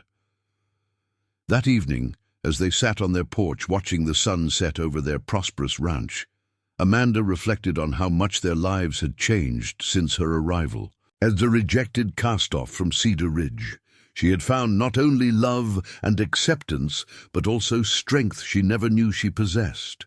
I've been thinking, she said, her head resting on Matthew's shoulder, about what Morrison said today, about success not lasting. Do you ever worry about that? Matthew was quiet for a long moment before answering. I used to. After Elizabeth died, after Sarah left, I convinced myself that happiness was temporary at best. But loving you has taught me something different. What's that? That kind of success that matters. Love, partnership, building something meaningful together. That kind of success grows stronger with each challenge it survives. Morrison can threaten our cattle and our property, but he can't touch what we have together. Amanda smiled, feeling the truth of his words settle into her bones. Then we'll face whatever comes next together. Always, Matthew promised, sealing the vow with a kiss that tasted of hope and determination. As the first stars appeared in the darkening sky, they began to plan for the challenges ahead. Two people who had discovered that love was indeed strong enough to overcome any obstacle fate might throw in their path. The greatest test of that love, however, was still to come. 2 years had passed since Morrison's final desperate confrontation, and the morning sun cast long shadows across the bustling yard of what was now one of the most prosperous ranches in the territory. Amanda stood on the wraparound porch of their expanded house, watching as a stream of wagons approached from the direction of Cedar Ridge. Today was the day that would bring her full circle, though in ways she could never have imagined when she first left that unforgiving town as a broken exile. The occasion was the christening of twin babies, not her own biological children, as the cruel ironies of fate might have suggested, but something far more precious and unexpected. Amanda's hand moved instinctively to the bundle in her arms, one of 2 infants who had arrived at Harrison Ranch under circumstances that had shocked the entire county. "They're almost here," Matthew called from the barn where he was hitching the horses to their finest buggy. His voice carried across the yard with the contentment of a man who had found his place in the world and made it flourish beyond all expectations. Amanda smiled, remembering the chain of events that had led to this moment. Morrison's criminal activities had finally caught up with him 6 months after his threats at their ranch. Sheriff Davidson had arrested him and his gang for cattle rustling, but not before Morrison had done something that would inadvertently bring Amanda the greatest joy of her life. In his desperation to raise money, Morrison had agreed to transport a family of eastern settlers to a homestead claim in the far northern territory. The young couple, David and Sarah Chen, had paid him their life savings for safe passage with their newborn twins. But Morrison had abandoned them in the wilderness during a severe thunderstorm, taking their money and leaving them to die, rather than completing the journey that would have required several more days of travel he couldn't afford. It was Matthew who had found them 3 days later, following the sounds of crying babies through the rain-soaked forest. David Chen had died from exposure and pneumonia, but Sarah had managed to keep herself and her infants alive just long enough to place them in Matthew's arms with her dying breath. "Please," she had whispered, her voice barely audible over the storm. "They deserve a chance to live." The twins, a boy and a girl with dark hair and the delicate features of their Chinese heritage, had been placed in Amanda's care, while the authorities tried unsuccessfully to locate any surviving relatives. As days turned into weeks and weeks into months, it became clear that Amanda and Matthew had become the children's only hope for a family. The legal adoption had been surprisingly straightforward. Frontier communities were practical about orphaned children, understanding that survival trumped bureaucratic complications. Judge Morrison, no relation to the criminal Jake Morrison, had been moved by the obvious love Amanda and Matthew showed the twins, and by their established reputation as respected members of the community. Now, as Amanda looked down at baby Grace, sleeping peacefully in her arms, while Matthew approached with young William gurgling happily from his carrier, she marveled at how completely these children had filled the empty spaces in her heart that she had thought would remain forever hollow.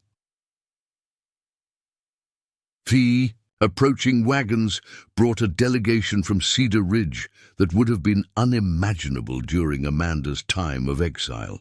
At the head of the procession rode Preacher Williams, who would perform the christening ceremony. Behind him came several families who had specifically requested to attend, including some of the very women who had once mocked Amanda's barren state. But the most significant passenger in the lead wagon was Dr. Samuel Chen, David Chen's older brother, who had traveled from San Francisco upon learning of his nephew and niece's survival. He had come not to claim the children, but to ensure they were being properly cared for and to participate in the ceremony that would formally welcome them into the Harrison family. "Mrs. Harrison," Dr. Chen said, as he climbed down from the wagon, his dignified bearing reflecting both grief for his lost brother and gratitude for the couple who had saved his family's youngest members. "You look radiant. Motherhood suits you beautifully." Amanda felt tears prick her eyes at his words. After years of being told she was incomplete as a woman, hearing herself described as radiant in her role as a mother felt like the final healing of old wounds. "Thank you, Dr. Chen. Grace and William are thriving, and they've brought us more joy than we ever dared hope for." Dr. Chen smiled, his eyes soft as he looked at the baby in Amanda's arms. "My brother would be so grateful to know his children found such loving parents. In Chinese culture, we believe that children who survive tragedy are blessed with special purpose. These twins were meant to be yours." As the morning progressed and more guests arrived, Amanda found herself face to face with people from her past who now viewed her through completely transformed lenses. Mrs. Rebecca Thompson, the former social arbiter of Cedar Ridge, who had once delivered news of Amanda's exile with such satisfaction, now approached with obvious discomfort and what might have been genuine remorse. "Amanda," Mrs. Thompson said hesitantly, using her first name for what might have been the first time ever. "I wanted to... that is, I hope you know how happy we all are to see you doing so well." Amanda studied the older woman's face, seeing embarrassment and perhaps the dawning recognition of how cruelly the town had treated her. "Thank you, Mrs. Thompson. That's kind of you to say." "I also wanted to apologize," Mrs. Thompson continued, her voice growing stronger, for the things that were said and done before you left Cedar Ridge. We were wrong, terribly wrong, and I'm ashamed of the part I played in it." The apology was unexpected and clearly difficult for the proud woman to deliver. Amanda felt the last vestiges of old anger dissolve, replaced by something that might eventually become forgiveness. "We all make mistakes, Mrs. Thompson. What matters is that we learn from them." Mrs. Thompson nodded, tears glistening in her eyes. "You've become everything we said you couldn't be, and more. A successful wife, a loving mother, a pillar of this community. We were fools not to see your worth before." As Mrs. Thompson moved away to speak with other guests, Amanda was approached by Dr. Patterson, the physician whose diagnosis had set her exile in motion. He looked older and more frail than she remembered, and his manner suggested he carried burdens of his own. "Mrs. Harrison," he said quietly, "I've been hoping for a chance to speak with you privately." Amanda tensed slightly, unsure what the man who had pronounced her barren could possibly want to discuss. "I want you to know," Dr. Patterson continued, "that I've spent considerable time over the past few years reviewing your case and others like it. I believe I was premature in my diagnosis. Medicine is an imperfect science, especially regarding women's health, and I fear I caused you unnecessary pain with my certainty about something that could never be known with true certainty." Amanda stared at him, processing the implications of his words. "Are you saying you were wrong about my condition?" "I'm saying I should never have spoken with such absolute conviction about something so complex. And seeing you now with these beautiful children, caring for them with such natural maternal grace." He paused, struggling with his words. "I think perhaps the problem was never with you, Mrs. Harrison. Perhaps the problem was with my understanding." Before Amanda could respond, Matthew appeared at her side, having sensed the emotional weight of the conversation. Dr. Patterson straightened, extending his hand to Matthew. "Mr. Harrison, your wife is a remarkable woman. You're very fortunate." "I know," Matthew replied simply, his arm sliding protectively around Amanda's waist. "Every day I know how fortunate I am." As the formal christening ceremony began, Amanda found herself surrounded by people who now celebrated what they had once mocked. The twins were blessed by Preacher Williams, with water drawn from the same stream that had once seemed to divide Amanda from the life she wanted. Dr. Chen spoke, movingly, about the Buddhist concept of karma, bringing together souls who were meant to care for each other. Matthew promised to raise the children with love, integrity, and respect for their cultural heritage. When it came time for Amanda to speak, she looked out at the gathered crowd, former tormentors, new friends, family by choice rather than blood, and felt the profound completion of a journey that had begun in pain and shame. 3 years ago, I left Cedar Ridge believing I was broken, worthless, a burden on everyone who knew me, she said, her voice carrying clearly across the assembled group. I thought my inability to bear biological children meant I had no purpose, no value as a woman. She paused, looking down at the twins who were now legally and lovingly her own children. These beautiful babies taught me that motherhood isn't about biology. It's about love, commitment, and the willingness to put another person's needs above your own. Grace and William didn't need to grow in my body to belong in my heart. They were always meant to be my children, just as Matthew was always meant to be my husband, just as this ranch was always meant to be our home. Her eyes found Matthew's. In the crowd, seeing the love and pride shining there, I want to thank everyone who is here today, including those who were part of my earlier story in Cedar Ridge. Your rejection led me to Matthew, and Matthew led me to a life beyond anything I could have imagined.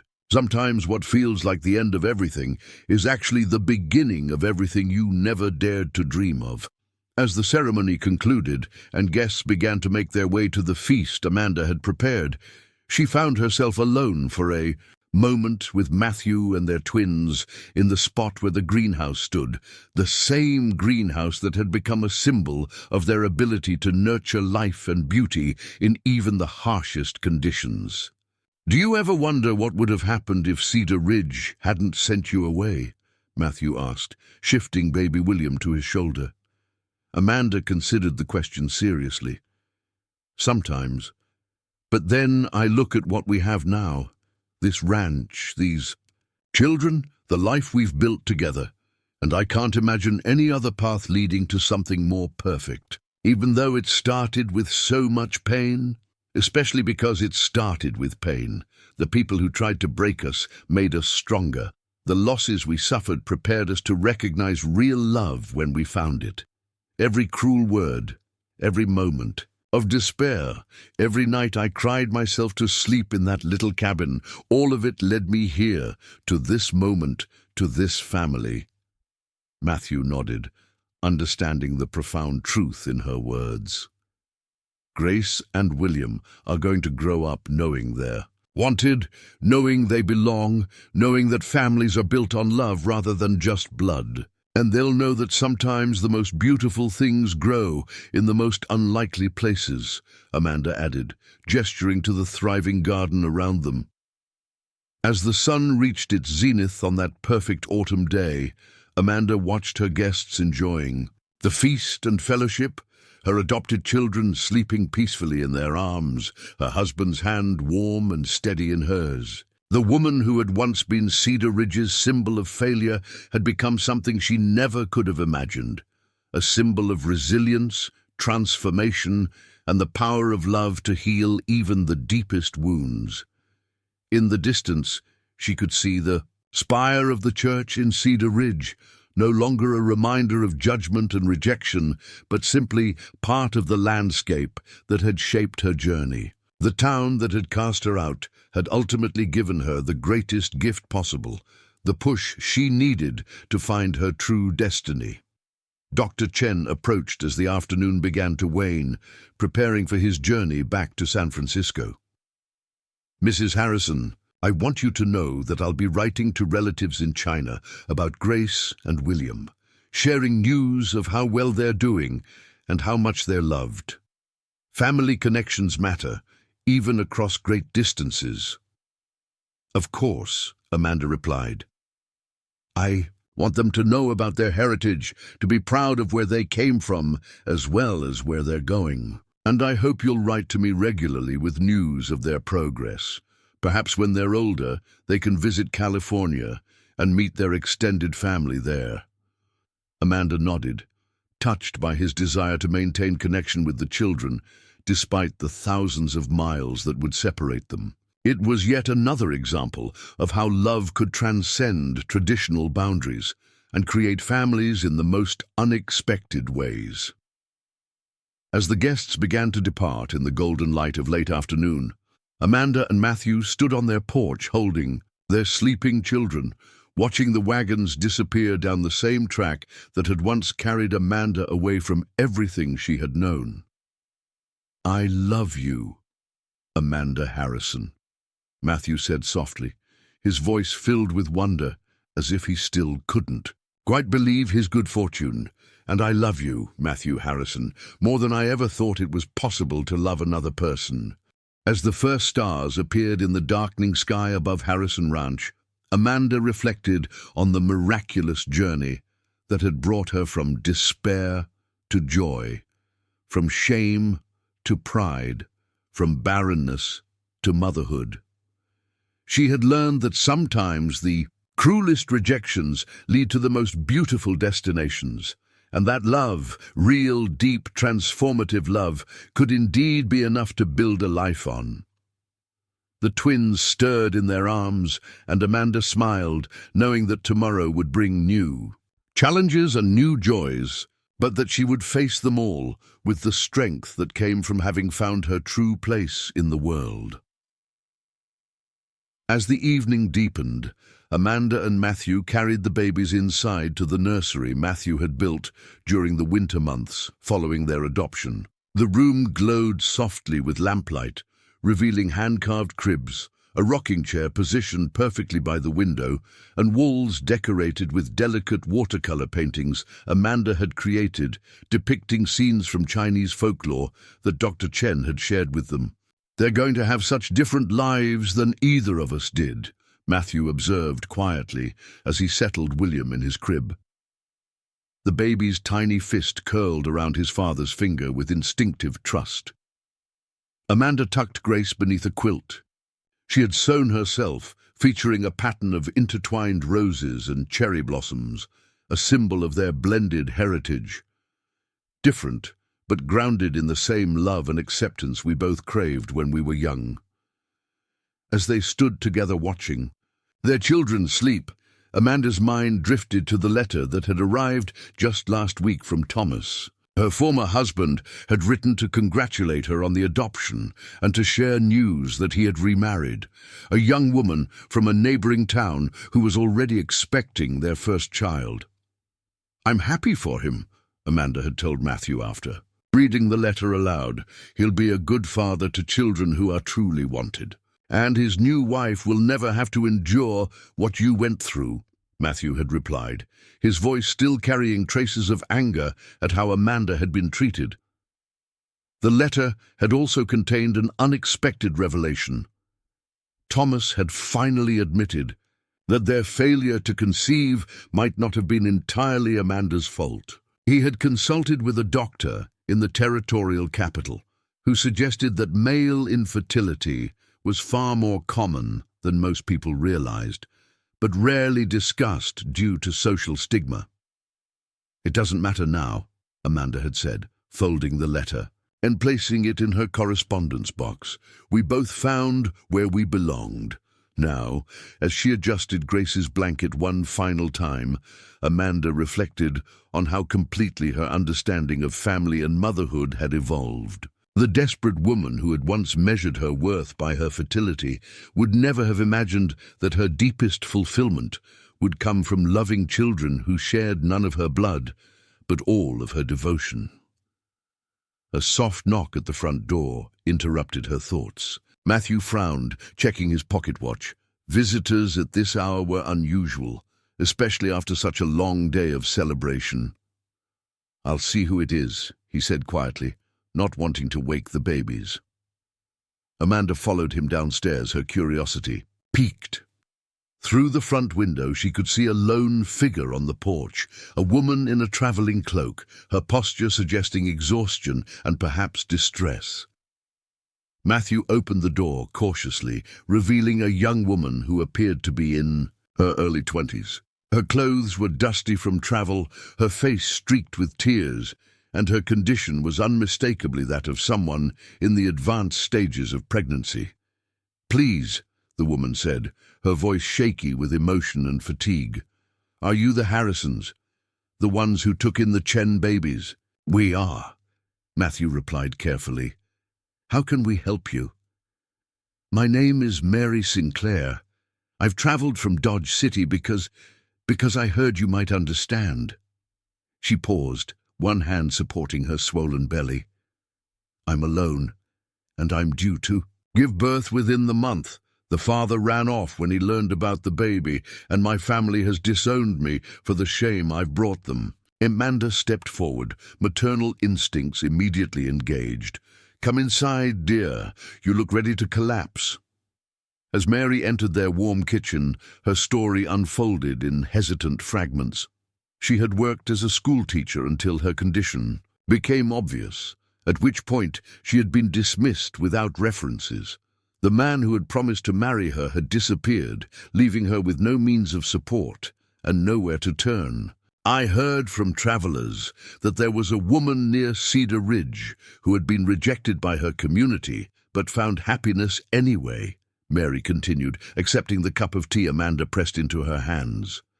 "They said she might understand what it's like to be cast out, to be considered damaged goods." Amanda exchanged glances with Matthew, both recognizing the desperate hope in Mary's voice, the same hope Amanda had once carried like a fragile flame. "Through her darkest days. You're welcome to stay here as long as you need," Amanda said without hesitation. "We have room, and you shouldn't be traveling in your condition." "I can work," Mary insisted quickly.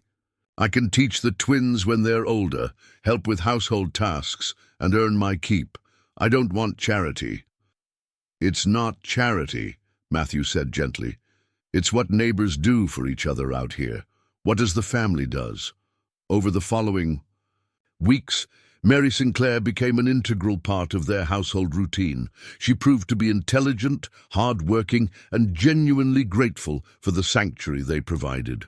Amanda found herself enjoying the companionship of another woman, especially one who understood the particular challenges of being judged by society's rigid standards. Mary's presence also brought unexpected revelations about the broader impact of Amanda's transformation. Word had spread throughout the territory about the supposedly barren woman who had found love and purpose, creating a beacon of hope for other women facing similar struggles. "There are others," Mary confided one evening. As they sat sewing baby clothes together, women who have heard your story and drawn strength from it, a widow in Topeka who thought she was too old to remarry, but found love with a widower, a woman in Santa Fe whose first husband left her for being unable to conceive, but who discovered that the problem was his all along. Amanda was stunned to learn that her private journey had somehow become a source of inspiration for women across the frontier. "I never intended to be an example to anyone. I was just trying to survive." "Sometimes that's exactly what people need to see," Mary replied. "That survival is possible, that there can be happiness after rejection, that a woman's worth isn't determined by her ability to bear children." When Mary's labor began on a crisp December morning, Amanda found herself in the unfamiliar role of midwife. With the nearest doctor miles away and a snowstorm raging outside, she drew upon instincts she never knew she possessed and memories of conversations with experienced mothers. "You're doing beautifully," Amanda encouraged as Mary struggled through another contraction. "Just breathe through it. Let your body do what it knows how to do."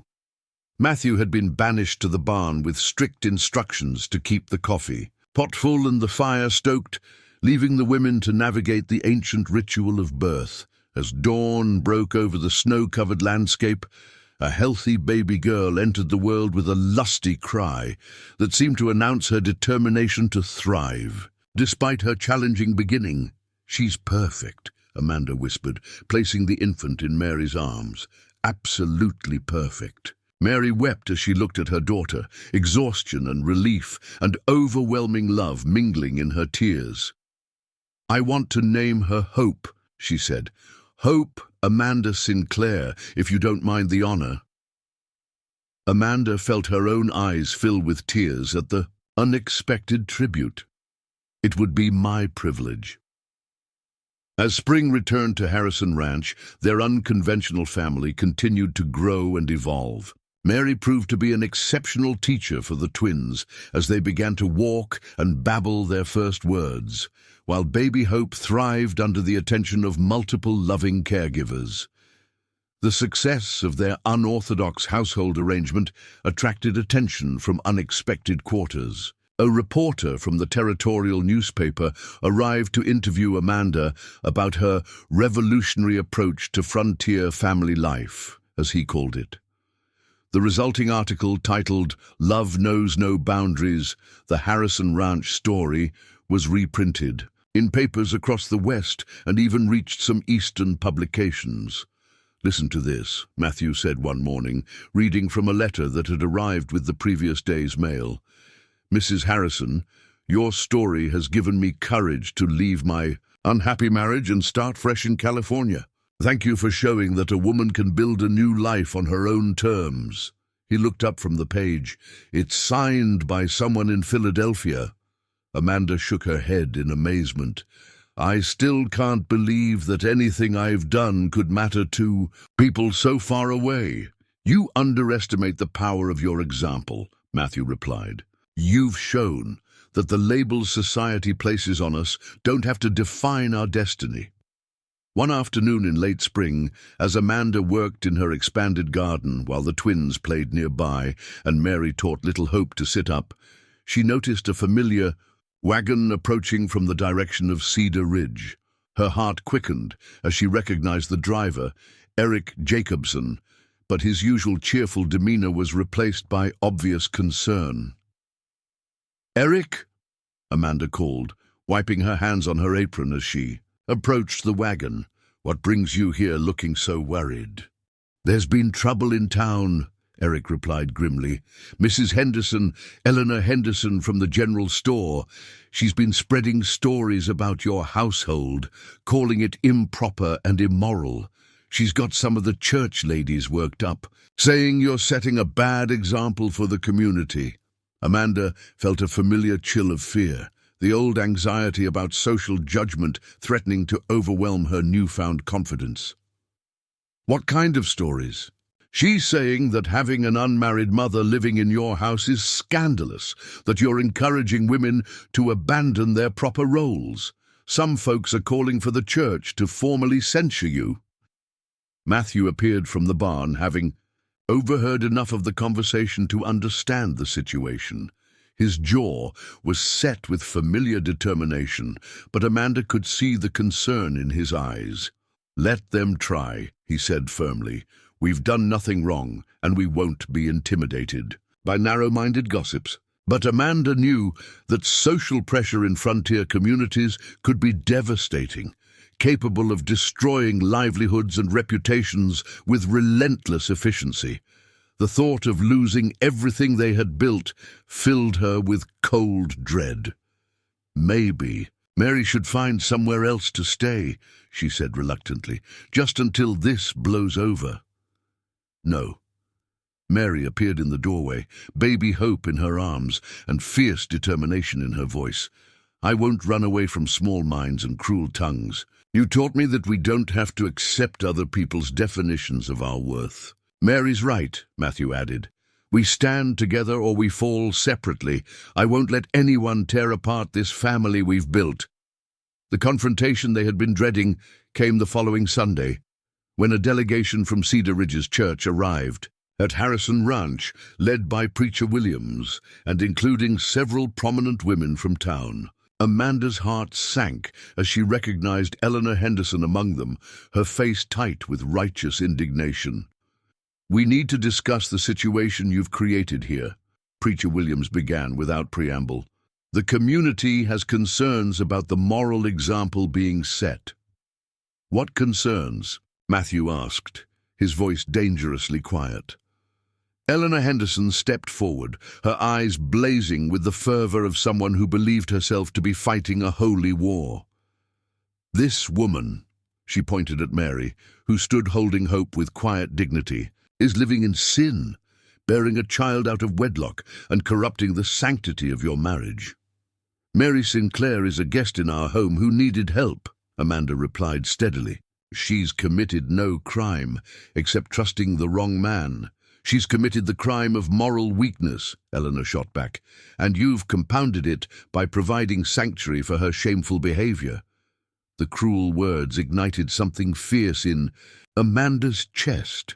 The same protective instinct that had enabled her to face down armed men now rose to defend the vulnerable woman who had sought her help. "Moral weakness," Amanda repeated, her voice growing stronger with each word. "I see a woman who chose life for her child over convenient solutions. I see a teacher who refused to abandon her principles even when it cost her everything. I see courage in the face of judgment from people who have never faced such difficult choices." She stepped closer to Eleanor, her eyes blazing with righteous anger of her own. "What I don't see is how showing compassion to someone in need could ever be considered immoral by anyone who claims to follow Christian teachings." Preacher Williams raised his hand to calm the escalating confrontation. "Mrs. Harrison, no one questions your charitable intentions, but the appearance of impropriety can be as damaging to a community's moral fabric as actual wrongdoing." "Then perhaps the community should examine its own moral fabric," Matthew said quietly. "Any society that would punish kindness and reject people who need help might want to reconsider its priorities." The debate continued for over an hour, with various members of the delegation expressing concerns about precedent, community standards, and the potential consequences of condoning irregular domestic arrangements. But as the discussion progressed, Amanda noticed that not everyone in the group seemed convinced by Eleanor Henderson's arguments. Finally, Mrs. Thompson, the same woman who had apologized at the christening ceremony, spoke up with obvious reluctance. "Eleanor, I've been thinking about what we discussed, and I'm not sure we're approaching this correctly." Eleanor whirled to face her supposed ally. "What do you mean?" "I mean that Amanda Harrison has shown more Christian charity in taking in Mary Sinclair than the rest of us combined have shown in years. Maybe instead of condemning her actions, we should be examining our own hearts." Several other women murmured agreement, causing Eleanor's face to flush with frustrated anger. So you're all willing to abandon moral standards for the sake of misplaced sentiment? I'm willing to admit that moral standards might be more complex than I once believed, Mrs. Thompson replied firmly. Amanda has built something beautiful here, a home where love matters more than convention, where people are judged by their character rather than their circumstances. If that's immoral, then I'm not sure I understand morality at all. The tide of opinion had shifted decisively, leaving Eleanor Henderson isolated in her condemnation. Preacher Williams, recognizing the changing mood, cleared his throat diplomatically. Perhaps this is a matter that requires more prayer and contemplation before any formal action is taken, he suggested. The church will consider all perspectives before making any decisions. As the delegation prepared to leave, Mrs. Thompson lingered behind to speak privately with Amanda. I want you to know that there are more people supporting you than opposing you. Eleanor Henderson speaks loudly, but she doesn't speak for everyone. Thank you, Amanda replied, touched by the unexpected support. It means more than you know. After the visitors departed, Amanda found herself sitting on the porch with Matthew, Mary, and the children, watching the sun set over their peaceful ranch. The confrontation had been draining, but it had also revealed the strength of the bonds they had forged together. Do you think they'll cause real trouble? Mary asked, unconsciously tightening her hold on baby Hope. They might try, Matthew replied honestly. But we've weathered worse storms than Eleanor Henderson's disapproval. Amanda nodded, feeling the truth of his words settle into her bones. They had indeed survived worse. Exile, poverty, violence, and heartbreak. The judgment of narrow minds seemed almost trivial by comparison. Besides, she added with growing confidence, we're not the same people we were when I first came here. We've built something strong enough to withstand whatever they might throw at us. As if to emphasize her point, little Grace toddled over to Amanda's chair, her chubby arms raised in the universal request to be picked up. Amanda lifted her daughter, for Grace was truly her daughter in every way that mattered, and felt the familiar surge of fierce protective love that motherhood had awakened in her. No matter what happens, Amanda said quietly, we're family. The kind of family that chooses to love each other, that stands together against judgment and cruelty. That's worth fighting for. Matthew reached over to take her hand, their fingers intertwining with the natural ease of partners who had learned to face every challenge together. In the gathering twilight, surrounded by the children they had chosen and the friend they had rescued, Amanda reflected on how completely her understanding of home and family had been transformed. The mocked, infertile girl had become not just a mother, but a beacon of hope for women throughout the territory. Her rejection by Cedar Ridge had led not to destruction, but to the creation of something far more beautiful than anything that a small-minded community could have imagined. Sometimes, Amanda thought, as she watched the first stars appear in the darkening sky, the cruelest rejection becomes the greatest blessing, and the most unlikely stories have the most extraordinary endings. Up next, you've got two more standout stories right on your screen. If this one hits the mark, you won't want to pass these up. Just click and check them out. And don't forget to subscribe and turn on the notification bell so you don't miss any upload from us.